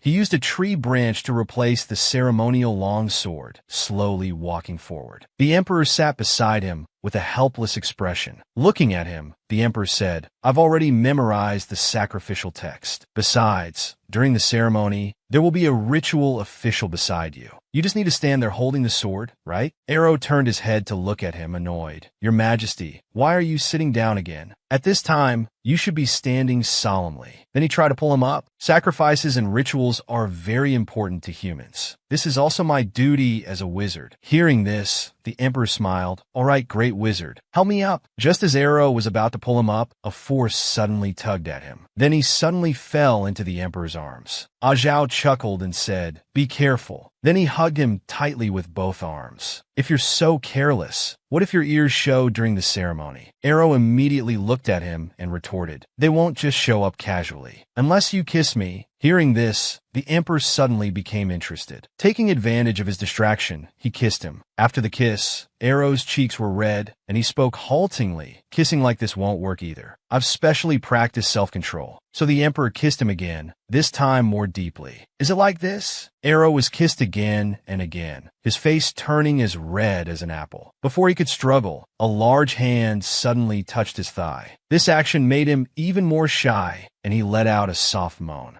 The next second, with a thud, Arrow was pinned to the ground by the emperor. He hurriedly reminded him about the fasting. The emperor helplessly said he knew. I just wanted to see if you have a tail or something besides your ears. These past few days, I've been following your every word, fasting properly. Arrow thought to himself, that's hardly proper. The emperor suddenly leaned in close to him. You silly little spirit, you have no idea how hard it's been for me to hold back. At this moment, Arrow looked at him seriously. I'm not a spirit, I'm a Yuling, you know. Hearing his words, the emperor suddenly stopped his actions. Then, a voice came from the other side. It was Pei Wanyan. Is your majesty really picking wood here? Why is there no one around? It can't be wrong. Yang Zeng, let's go check over there. The emperor, seeing the two approaching, felt a wave of nervousness. By the time the two arrived, the emperor was already sitting cross-legged on the ground with Arrow, looking serious. But Pei Wanyan sensed a hint of intimacy between the two of them. Seeing the visitors, the emperor pretended to be calm and told Arrow to leave first. Pei Wanyan watched his act with an awkward expression. Then, they handed him the letter they had received. After reading it, the emperor looked at the two of them. Is there any evidence for this matter? Is it related to Yin Fang? Pei Wanyan lowered his eyes and said there was none. But Yin Fang was particularly concerned about Yulin, feeling it couldn't be unrelated to him. Yin Fang had been the right chancellor since the previous emperor's time. He was good at planning and decision-making with a meticulous mind, but seemed somewhat cold and distant towards His Majesty. His Majesty was already the emperor, and there were no princes to compete with him. What did Yin Fang intend to do? It was truly puzzling, but the emperor didn't jump to conclusions, only asking them to send more people to investigate. Yang Zeng, standing nearby, was staring intently at the emperor. Then he took out a bunch of small medicine bottles and placed them on the table. Your Majesty, I found these things along the way in the palace. Yang Zeng then looked at him suspiciously. Wasn't your Majesty here for fasting? The emperor quickly replied, Of course I was. It was all Uncle Wang's idea. If I really wanted to do something, why would I need these things? Seeing this, Pei Wanyan felt a bit helpless. The emperor's face was clearly showing his displeasure. Yang Zeng suddenly called out, Miss Arrow, the priestess, is there any tea? Immediately, the emperor's voice came. Why are you calling for her? Soon, Arrow brought over 3 cups of tea and placed them in front of them. Then, putting the tray in front of her, she politely said, Please enjoy.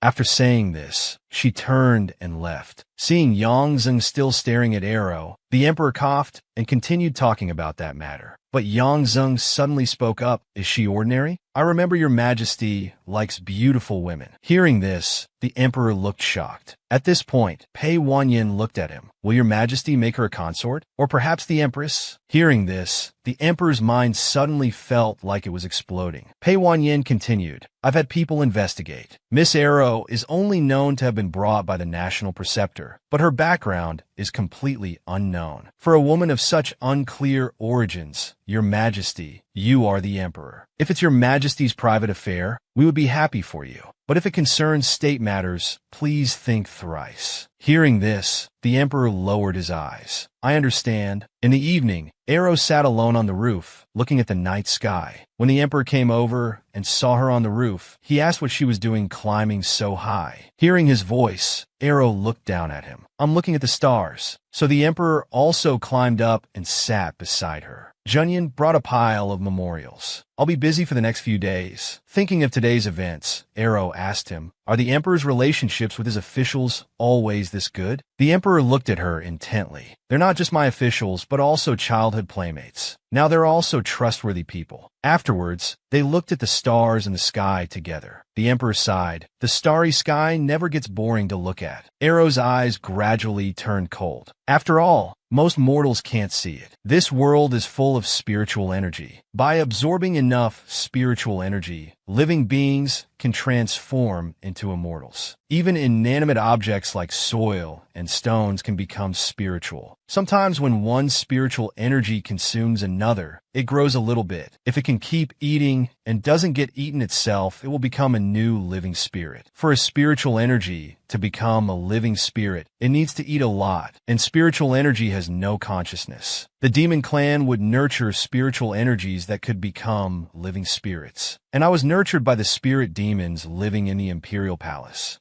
Zhao suddenly seemed to want to say something, but hesitated. Then how old are you exactly? Arrow gradually put away her memories, then shook her head, indicating she didn't know either. If we're talking about existence, I've existed for a very, very long time, but I've only been conscious for about 300 years. At first, I looked just like the raccoon that nurtured me. Later, I transformed into a human. That was about 8 years ago when I met you. Memories of the past gradually surfaced in Zhao's mind. 8 years ago was also the time when he was imprisoned. Pondering his childhood appearance, he asked in a hoarse voice, Why did you leave without saying goodbye? Arrow, not expecting this question, showed a trace of embarrassment on her small face. At that time, I think I fell asleep. When I accidentally woke up, 8 years had passed. Finally understanding the truth, Zhao laughed bitterly and patted his forehead. So you just fell asleep, huh? Arrow just quietly gazed at him. 8 years for you is but the blink of an eye. For me, it's countless days and nights. Arrow uncomfortably reached out her hand, quietly moving towards the man looking up at the sky. But as she reached out, she was very puzzled. Is he smiling? Just as her small hand was about to touch him, Zhao closed his eyes and smiled slightly. He didn't understand why Arrow, when transforming into a human,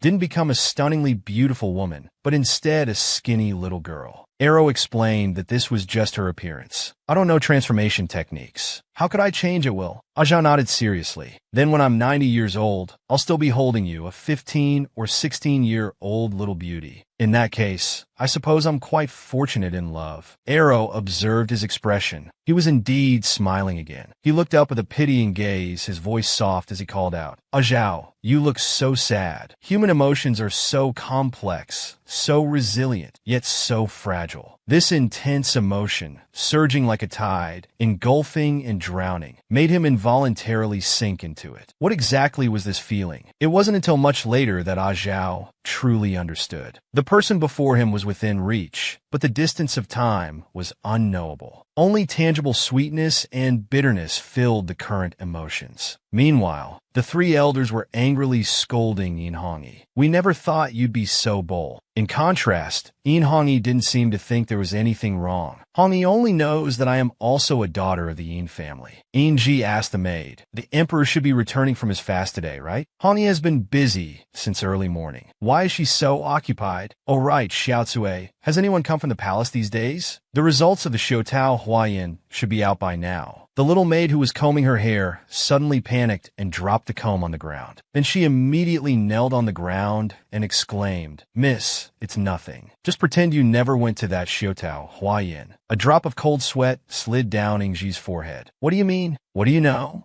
Not knowing what the maid had said, Ingji furiously went to find Inhongi. Inhongi casually glanced over. Oh, the eldest miss is here. Looks like you already know. Inji frowned, seeming to want to say something, but hesitating. Why did you? Inhongi stated, no reason. Even if I'm just a daughter of a concubine, I'm still a Yin. How could I be a maid for life? It's because the eldest miss trusted me so much that I was able to switch my name when submitting the sleeve. Miss, with your weak personality, even if you learn seduction techniques, how far could you go in the palace? The Yin family is not what it used to be. The elders have already tacitly approved this. However, what I did wasn't for those old men. It was for you too, miss. If you still care about your emperor brother, once I succeed, I can bring you into the palace. Ingji thought, yes, letting Hongi go is the best choice. But is this the ending I want? A roar came from within the city walls. The emperor has returned from his trip. The memorial ceremony will be held tomorrow. Emperor Zhao came before Arrow. Have you memorized all the procedures for tomorrow's ceremony? Unlike her usual confused demeanor, Arrow nodded very seriously. Yes, Arrow has memorized everything. At this moment, the Emperor called out again. Wuju Arrow. His regal aura suddenly intensified. After the sacred sword ceremony, are you willing to stay in the palace permanently to pray for blessings and ward off disasters for me? The confused Arrow suddenly looked up. Arrow needs to ask the imperial preceptor about this matter. The emperor immediately nodded with satisfaction, revealing a confident smile. Ingji, blending in with the crowd, watched her emperor brother through the layers of people. In his rabbit-like eyes, there was actually intense love. That was Brother Zhao. What was he saying to that Wuju woman? And she, Ingji, could only catch a glimpse of him like this in the crowd. The dispirited Ingji planned to return to the mansion, but couldn't find the carriage she came in. As she turned back to search, a deep voice calling her name suddenly came from behind. Ingji looked at the newcomer with suspicion, her small face instantly turning pale. It was Feng Rong in disguise, who mercilessly scolded Ingji. You've caused me great misery. Ingji, completely bewildered, shook her head in panic. Miss Feng Rong, I haven't done anything. Fong Rong exclaimed. Don't pretend. I had someone investigate thoroughly. Those two beasts who insulted me had contact with your maid. Even if you didn't do it personally, how can you say you knew nothing about it? Can you say you didn't feel the slightest bit of schadenfreude when you learned of my plight? I know you hate me, just as I hate you. Compared to you, I appear so arrogant and domineering. Don't put on that kind of expression. You're nothing but a coward playing deaf and dumb. I'm about to be sent out of Huangdu to spend the rest of my life in some unknown place. Before that, I want to slash that hateful face of yours. With that, she directly slashed at her with a sharp object. The innocent Ingji could only scream for help in her heart, watching helplessly as the silver needle came close. Unexpectedly, just as she tightly closed her eyes, a dark red figure suddenly appeared. Yin Fang's casually thrown sleeve instantly crushed the silver needle to powder. The utterly shocked Ingji was still in a daze for a long time. As she came to her senses, she realized it was Lord Yin who had saved her. When did he arrive? Before she could ponder, Yin Fang spoke first. Miss Ingji, I happened to block a misfortune for you by chance. However, today wasn't a coincidence. I came specifically to find you.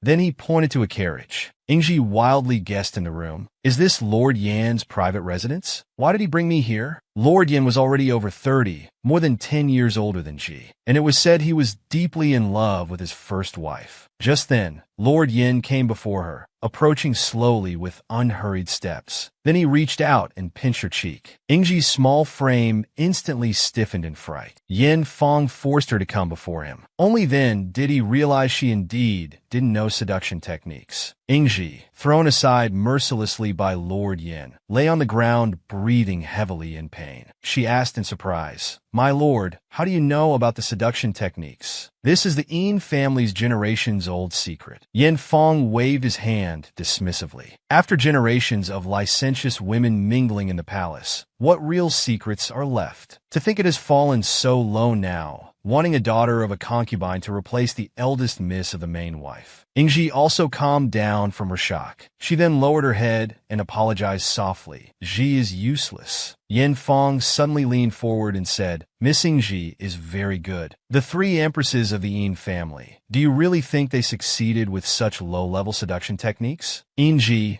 being embraced, tried to break free, completely unclear about what Lord Yin wanted to do. But Yin Fang reassured her, Miss Yin, don't worry. I know what you want, and I can help you achieve your wish. Hearing him ask her to trust him, Ingji immediately felt a bit conflicted. Yin Fang couldn't wait for this dazed woman and directly ordered her to take off her clothes. Yin Fang stood behind her, looking down as she stripped to nothing. Hearing this, Ingji immediately turned to look at him. What exactly do you want to do? Yin Fang sat in a chair. You who once wanted to learn seduction techniques, don't you even have this much resolve? Is it that you can't learn, or you're unwilling to learn? What you want yourself, and how much you're willing to pay for it. I can help you, but whether to do it or not is your own decision. After hearing his words, Ingji froze on the spot. What do I want? She thought of the previous scene. Hong, he appeared to be helping her on the surface, but stabbed her in the back. Then she lowered her head. Can I really decide? After receiving Yin Fang's affirmative response, she finally mustered her courage. This might be the only chance to change my life. Lord Yan's words had a strange power, making her involuntarily happy. So she began to slowly take off her clothes. After all the clothes were removed, she curled up in front of the mirror. This is my true heart, my own decision. Turning to look in the mirror, hearing Yin Fang's words, Ingji slowly turned her head to look behind her. Then she stood straight and slowly turned around. Yin Fang told her to take a good look at herself. You're 16 now, in the prime of your youth. Have you ever really looked at yourself? Your youth and beauty, your background and cultivation are all exceptional. For someone like you, what does it matter if you don't know seduction techniques? Ingji looked at the chair behind her through the mirror. Lord Yin wasn't looking at me. He must be a good person, right? Soon, the day of the grand sacrifice ceremony arrived. The national preceptor, holding his staff, slowly announced the beginning of the ceremony. Then, Lady Li began to recite the sacrificial text, while the emperor stood straight in the middle. He secretly glanced at Aluo, who had a focused expression. After the recitation was finished, Aluo slowly walked forward and handed the long sword to him. Then he opened the cover, revealing the ancient sword inside. The emperor cut his finger and let the blood from his fingertip drip onto the blade. Once the blood fell on the long sword, the important part of this ceremony was considered complete. Below, Hong Yi looked at the emperor's handsome face, feeling joy in his heart. Then he touched his mouth, covered in juice, revealing an intriguing smile. At this time, the national preceptor's face became very unpleasant. Large beads of cold sweat rolled down his cheeks. The celestial boy noticed and immediately supported him. "Master, do you need to rest?" The national preceptor indicated he was fine for now. In a moment, the ceremony would be over. Hong Yi took the sword sheath from the side, then secretly glanced at the emperor's back. The ceremonial official behind him saw him walking forward and hurriedly tried to stop him. "Missing, you must wait for His Majesty's summons before approaching." But he ignored it completely. He walked straight to the emperor's side and softly called out, "Your Majesty." He slowly opened his mouth, revealing a green pill inside. Then a mist spread out. Then he placed his hand on the emperor. "Your Majesty will obediently listen to Hong Yi's words. Please love Hong Yi well." At this moment, the emperor opened his eyes slightly, staring at him without blinking. After a while, his face showed disgust. "What are you doing, you ugly creature?" Hearing this, Hong Yi was stunned on the spot. Could the seduction technique be ineffective? Unless one has an exceptionally firm mind or is inexperienced, they wouldn't be immune to seduction techniques. How could this young emperor possibly? Hearing the emperor call him ugly creature and vulgar person, he felt very resentful. Is this how others see me? No, I have seduction techniques. I just need to make them stronger. On the other side, the man in the straw hat looked down. Is it time for me to cause some trouble? Another stupid woman. How boring. Little Thunder, when I gave the seduction techniques to the Yin family back then, I was hoping for interesting things to happen. But never mind. I'll just use it to scare the little emperor a bit. He then controlled Little Thunder, casting a spell towards the sacrifice below. Just then, a fiery red gas appeared in front of him. He shook Little Thunder in his hand. "Our old friend has arrived." A pair of fluffy short legs landed beside him. He looked down at it, then greeted it. Old Black Grandpa Flower stretched out his little short hand. "Shorty, it's really you causing trouble." The man in the straw hat sneered. "You look much shorter than me now." Grandpa Flower retorted, "Well, you're still a shorty too." Then he pointed at him seriously. "Listen well, stop hanging around this palace. I don't want to get entangled with you again." The man in the straw hat, hands in his pockets, said, "It wouldn't be bad if you wanted to play with me. After all, this world is so boring. There's no wireless either." Grandpa Flower looked at the phone in his hand. "Is that a divine artifact from another world? How could you bring such an otherworldly object here?" The straw hat man looked at the phone. "It's not wrong to call it a divine artifact. It's so much fun over there. An old man like you wouldn't understand." Grandpa Flower rolled his eyes at him. "Each world has its own rules. Communicating with other worlds will disrupt the natural order." Suddenly, a shout came from below. He immediately looked down. "What's happening?" The straw hat man had a sighing expression. "Is it interesting at all?" At this moment, a large blue-green python appeared on the sacrificial platform, floating in the air. Ingji then saw Hong Yi inside the snake's body. So this was his charm pet. At this time, he was very panicked. The medicine Lord Yin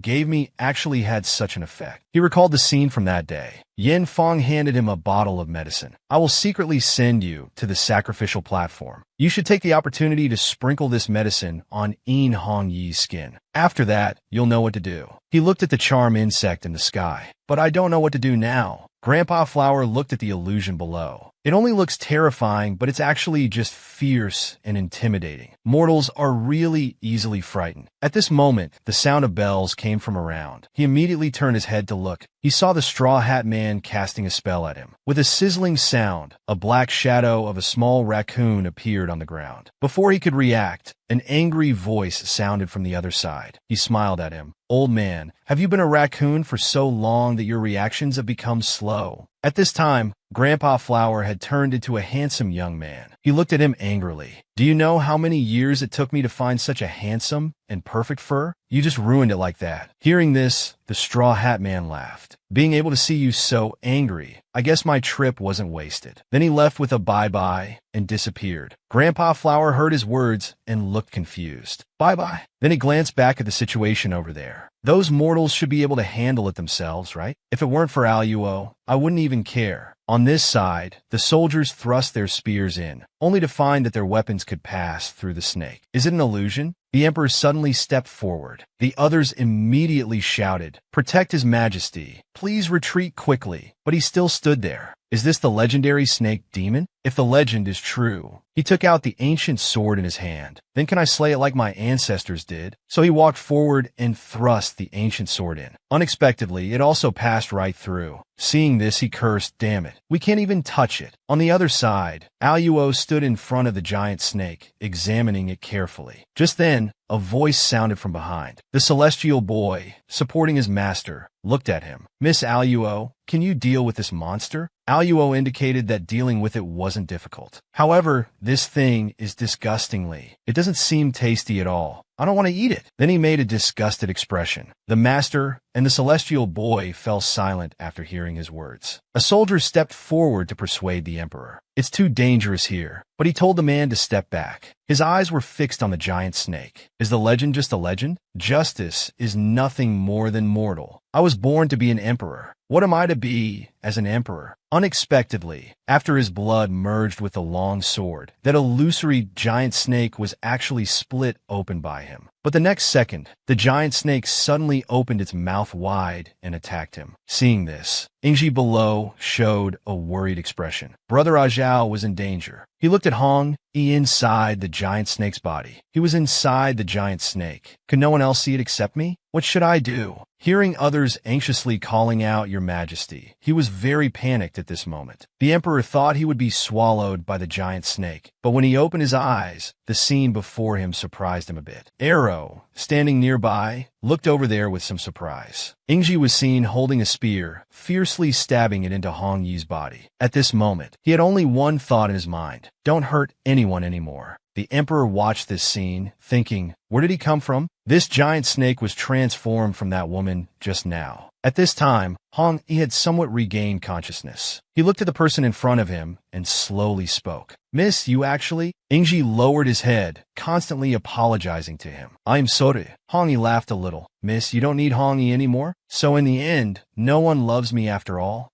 Miss has found someone else to rely on, right? I know you always need to rely on someone in your heart. I hope this time, the person you rely on can truly be good to you." After saying this, he slowly closed his eyes. The emperor was still looking at Ingji at this time. Where did he come from? At this moment, Arrow, who had been silent all along, suddenly started chanting an exorcism spell. Exorcise evil, restore charm, wisdom, and purity. Then his body emitted a burst of light. The giant snake became very excited upon seeing this. He's actually a pure-blooded spirit. The delicious, exquisite fragrance. I want to eat him. The emperor saw the giant snake suddenly open its mouth wide and bite towards Arrow. He immediately called out his name. Emperor Zhao rushed over like a madman, raising his long sword and quickly looking for a breakthrough point in the snake demon. Arrow, who had been swallowed in one bite, seemed to have fallen into a coma. However, his consciousness quickly returned. His eyes, like crystal, emitted a cold light. The emperor's face and even his long sword were covered in blood. A blue ghostly light appeared on the bloodstains, until the ghostly light slowly consumed all the blood. Hong Yi, who had transformed into a snake demon, suddenly appeared. With a thud, he unexpectedly fell to the ground. Arrow took a deep breath, then slowly exhaled. He stepped through the air, walking step by step towards Ajao's side. The unsuspecting Ajao looked up at him. Unexpectedly, Arrow actively embraced him. Then, like a little demon that could ruin a country, he tested, "Does your majesty love me?" Arrow's face showed an unprecedented deep affection, calling out your majesty's name with infatuation. The emperor, with a bright red face, was extremely shocked and shouted, "Of course." The next words were interrupted by Arrow. "If you love me, why don't you always obey?" Feeling the woman in his arms hiccup, he suddenly came to his senses. It was the tone of that woman from earlier. Little Arrow also came to his senses, tugging at Ajao's red cheeks. "What's wrong with you?" The national preceptor suddenly stepped forward, discreetly shaking the staff in his hand. The snake demon reappeared. The son of heaven slayed it with the divine sword. The holy ancestor's hammer shone with glory, demonstrating our emperor's heroic and prosperous era. A great auspicious omen. They stood on the platform regardless of everything, listening to the soldiers below, sincerely repeating, "Prosperous era, great fortune. In the distance, Ingji knelt on the ground with her head lowered, sinking into deep confusion. The emperor thoughtfully looked to the side, coldly observing this woman who remained kneeling. Ingji didn't notice the emperor's gaze. Instead, she still knelt respectfully without rising. After the ceremony, as if truly blessed by the gods, the people were at peace and court affairs ran smoothly. At this time, the emperor dissatisfiedly stretched out his tightly bound hand, indicating that this was indeed inconvenient. Wang Yin worriedly reminded His Majesty, "You must rest well. Although it's just a flesh wound, that divine sword is a 1,000-year-old iron." Looking back later, that divine sword was still just an old piece of iron. The wielder remained a powerless mortal. The emperor's miracle that day would eventually become an unverifiable legend.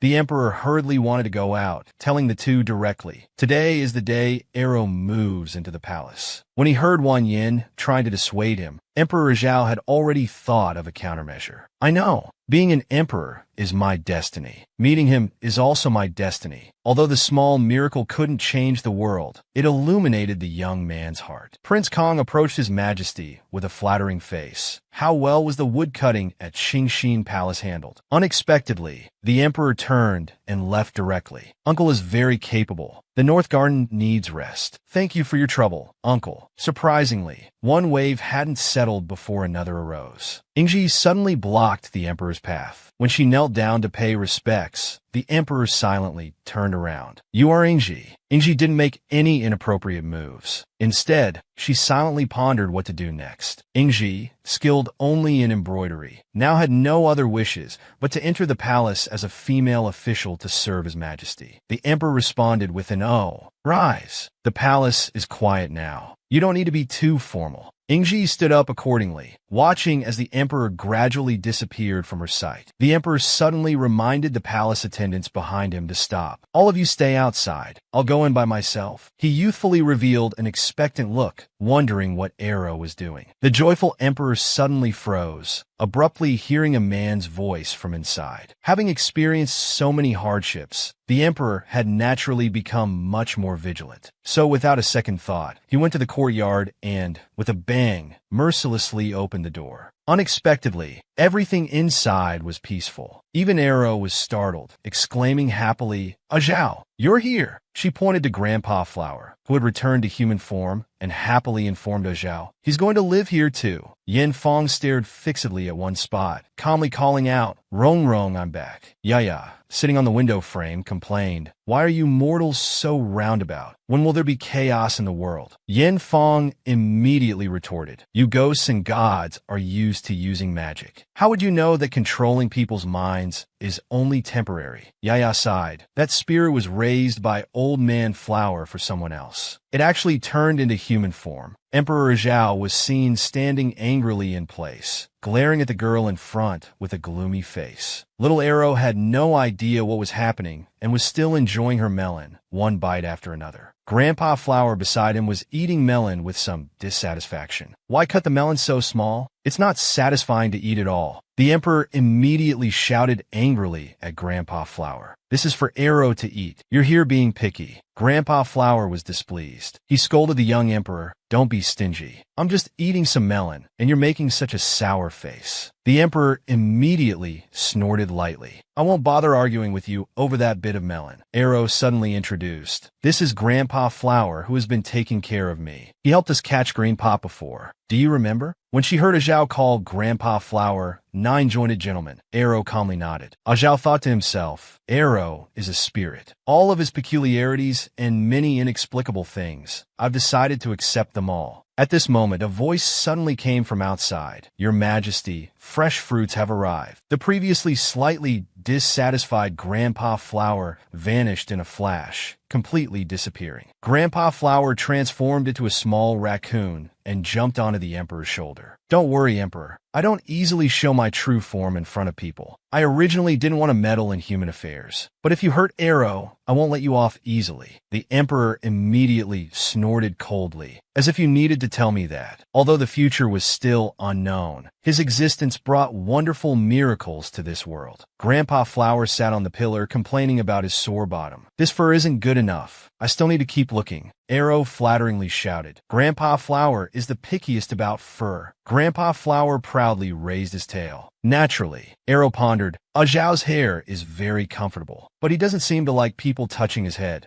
Grandpa Flower was puzzled. He asked if she liked that boy. Unexpectedly, Arrow calmly admitted it without hesitation. The originally raccoon-transformed Grandpa Flower suddenly changed, landing beside Arrow in human form. You answer so readily. Do you understand that liking between people is an extremely complex matter? Arrow was unconcerned about this. Whether it's simple or complex, even the tiniest feeling of liking, Arrow wants to cherish. Because this might be the most delicious thing in the world. The Emperor being discussed was reviewing memorials. Wang Yin was complaining about Yang Zeng. He's probably still busy taste testing the daughter cakes his little sister made. Hearing the Emperor's curious question, Wang Yin smiled, about to give a thoughtful, detailed explanation. Suddenly, Yang Zeng burst open the door with a bang, shouting angrily, Wang Yin. He then threw over a cloth package, saying, These are daughter cakes my little sister made for you. Wang Yin, still extremely puzzled, suddenly had his collar violently grabbed by Yang Zeng. Before he could ask, Yang Zeng growled through gritted teeth. What did you do to my little sister? The Emperor slowly put down the memorial he was reviewing, with a face eager to watch the drama, secretly munching on melon seeds in his heart. Yang Zeng was forced to recall what had just happened. His little sister had actually said to him, Big brother, I like brother Wang Yin. Can you go to his mansion and propose marriage for me? The little sister hugged the cloth package, full of hope as she asked her brother for help. I want to marry him. Brother Wang Yin is cultured and gentle. Our two families are also well-matched. Moreover, the Pei family has good morals. The men don't casually take concubines. Yang Zeng was so angry he wanted to argue.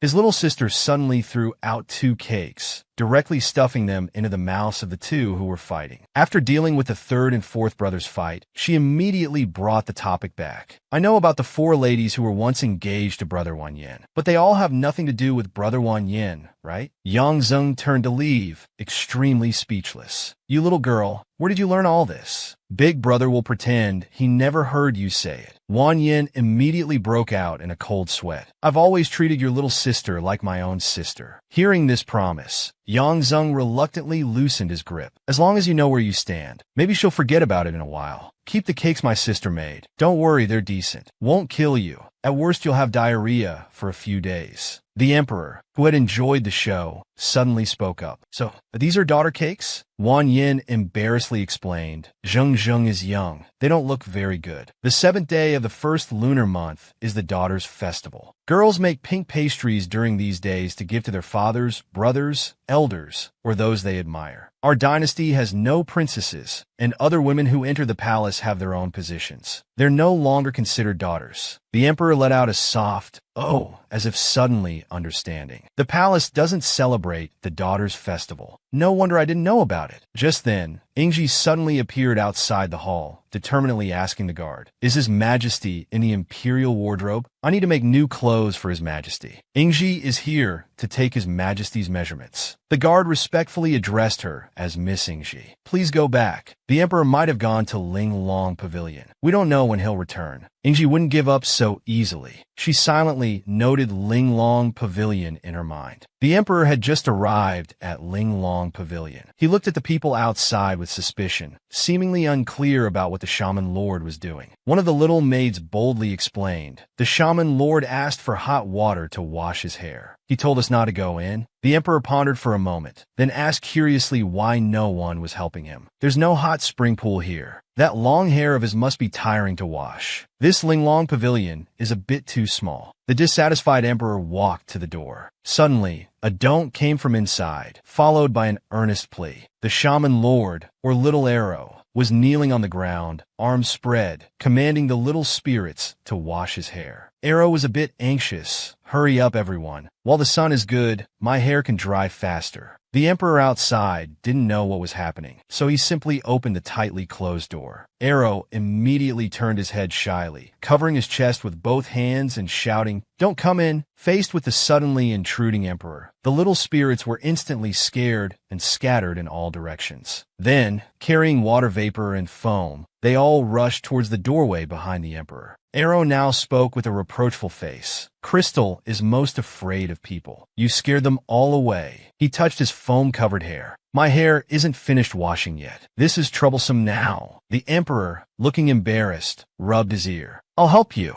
Then he took off his robe, sat on the stool, and shyly helped Arrow wash his hair. He covered Arrow's entire head with a towel and started rubbing. Arrow cried out, I can't see. After a while, he pulled the towel down. Arrow immediately shouted that it hurt. Then he pressed her to the ground and started rubbing the ends of her hair. At this point, Arrow was already incoherent. After finishing, the Emperor looked at her back and blushed again. That should do it. Just need to comb it now. But Arrow refused. I'll do it myself. Arrow took a small red comb and slowly started grooming her hair. The Emperor gazed at her beautiful back at this moment. His face became even redder. Then he couldn't resist pulling her into his arms, smelling the scent of her hair. It smells nice. I heard a story before. There was a man who saw fairies bathing in a lake. He secretly took away a fairy's raincoat. The fairy couldn't return to heaven, so she became that man's wife. After hearing this, Arrow was a bit angry. How could that man be so bad? How could he steal someone's clothes? He's simply a robber. But since they became husband and wife, they must have gone through a lot together. So he looked up at him again and asked, what happened next? The Emperor looked embarrassed. I don't remember.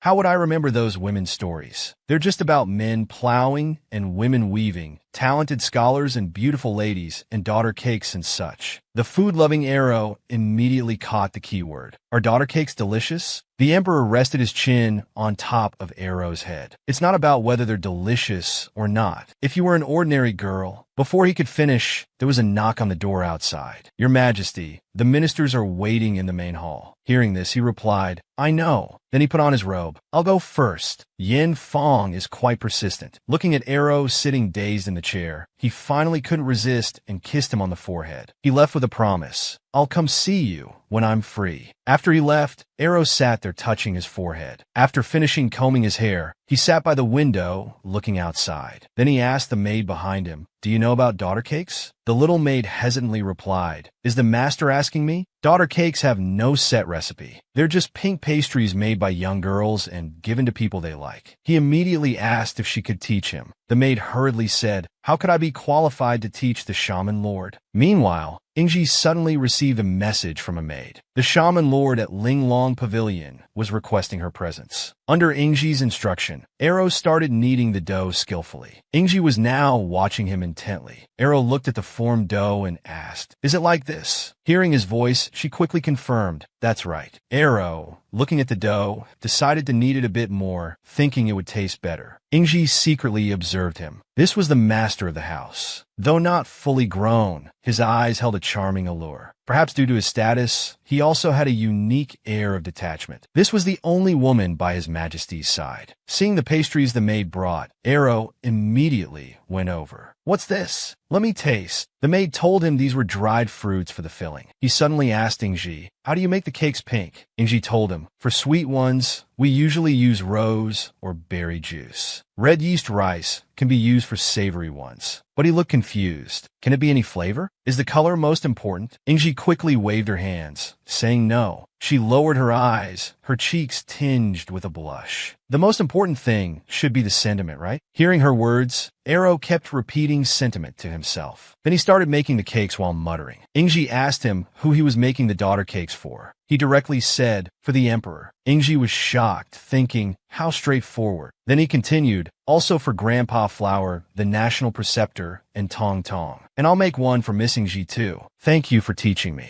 He finished with a sweet smile. Ingji touched her chin, staring at him blankly, then replied, you're welcome. The Emperor returned to the palace and looked at the pile of memorials on the table. Are these all for me to review? Yin Fong behind him answered, yes indeed. Then the Emperor couldn't help but sigh. If I were to read them carefully, it would take at least 10 days or so. At this moment, Yin Fong spoke. When the late Emperor was alive, he always responded within 3 days. Now, everyone is waiting for instructions. Since your Majesty's ascension to the throne, you've made many changes to the late Emperor's policies. The affairs you handle now far exceed what the late emperor did. The emperor recalled his childhood. The late emperor not only had exceptional abilities, but also worked tirelessly and endlessly. At this moment, he lowered his eyes, about to speak. But Yin Fong suddenly said, "Your Majesty is still young at heart. How can you compare yourself to the late emperor?" Hearing this, he immediately raised his head defiantly. "I will finish processing them within 3 days." After days and nights of reviewing, the prince suddenly appeared. Seeing the dark circles under his eyes, he asked, "What happened to you?" He lay on the table, looking exhausted. "I haven't slept for 3 days and nights. Wang Yin took sick leave these 2 days, and Yang Zeng is nowhere to be found." At this moment, the prince suddenly took out a small plate with a happy face. "Your Majesty, look at this." "What is it?" "I heard that the shaman girl was making daughter cakes, so I asked her for one." Hearing this, the emperor immediately raised his head. "This is made by Arrow." Just then, a soldier's voice came from outside. "The celestial boy from the glass pagoda requests an audience." After the celestial boy finished relaying his master's message, the emperor asked what he was holding. He explained it was a pastry made by Miss Arrow. He said it was for his master and him to try. Hearing this, the emperor's face filled with resentment. The little spirit in the tree looked at the emperor, wondering anxiously what he was going to do. His expression didn't look good. Then it glanced at the cake in its hand. Why give such a good pastry a strange name like daughter cake? Daughter cake, what a weird name. At this time, Arrow was still making daughter cakes. Suddenly, he heard someone outside announcing, "His Majesty has arrived." So he turned his head towards the door. "Ah Zhao, you've come at the right time." The emperor, upon seeing the huge dough inside the room, was instantly stunned. Meanwhile, the celestial boy from the glass pagoda returned to his master, holding a box. "These are the daughter cakes made by Miss Arrow." Then he opened the box. There were only 2. He took a bite and praised, "It's delicious." But it was different from the usual deliciousness. His master helplessly remarked, "This must be the taste that only someone who loves eating can create." The emperor looked at the huge dough on the table and asked, "What is this?" Arrow replied with pride, "This is the daughter cake I made. It's for you, Ah Zhao. It was hard to make it this big." Hearing his words, the emperor felt touched. "This is for me?" Arrow told him that he wanted to make something special for him, but didn't know what would be good, so he just made the biggest one he could. Hearing this, he felt extremely moved. So this was how important he was in Arrow's heart. He immediately issued an order. "Tell the Imperial Kitchen they don't need to prepare my meals for the next few days." Then he pulled Arrow into his arms. "I'll eat it all." "My silly Arrow." Arrow, being held tightly, started to blush. After a while, noticing he hadn't spoken, Arrow couldn't help but ask, "Are you asleep?" Meanwhile, Ingji stood outside, looking conflicted. Should she go find His Majesty? Suddenly, she looked up and saw Yin Fong. She immediately called out to him. Looking at the right minister walking towards him, he suddenly blushed. Then he handed the box in his hand to him. "This is made by Ingji. Consider it a thank you for helping me enter the palace, sir." Yin Fong opened the lid and was surprised to see what was inside. Daughter cakes. At this moment, Ingji noticed a hole in his sleeve. She happened to have a needle and thread, so she offered to mend it for him. Yin Fong immediately expressed his gratitude. After finishing the sewing, Yin Fong looked at her. "I'll accept this. However, Miss Ingji, don't forget why you entered the palace." These words made Ingji's eyes widen. Then she lowered her gaze. Aji understands. Yang Zhengzheng was walking on the road when suddenly someone greeted him. So he went up to that person. "Sister Sharu, how have you been?" Li Sharu chuckled. "I'm the same as always." Suddenly, he noticed the person behind Li Sharu. It was a pink-haired girl greeting him. "Hello, you can call me Hui." Li Sharu asked if they had sent out the daughter cakes. Yang Zhengzheng said his brother had already helped him send them out. Hui looked shy. "I still don't dare." Li Sharu told her, "If you don't dare now, you'll miss your chance. Next time, he might be your brother-in-law." Suddenly, she had a mischievous smile. "By the way, do you know? I heard there's a peddler selling a kind of dye called infatuation peach red. If you use it to make daughter cakes and give them to your sweetheart, it will make them infatuated with you."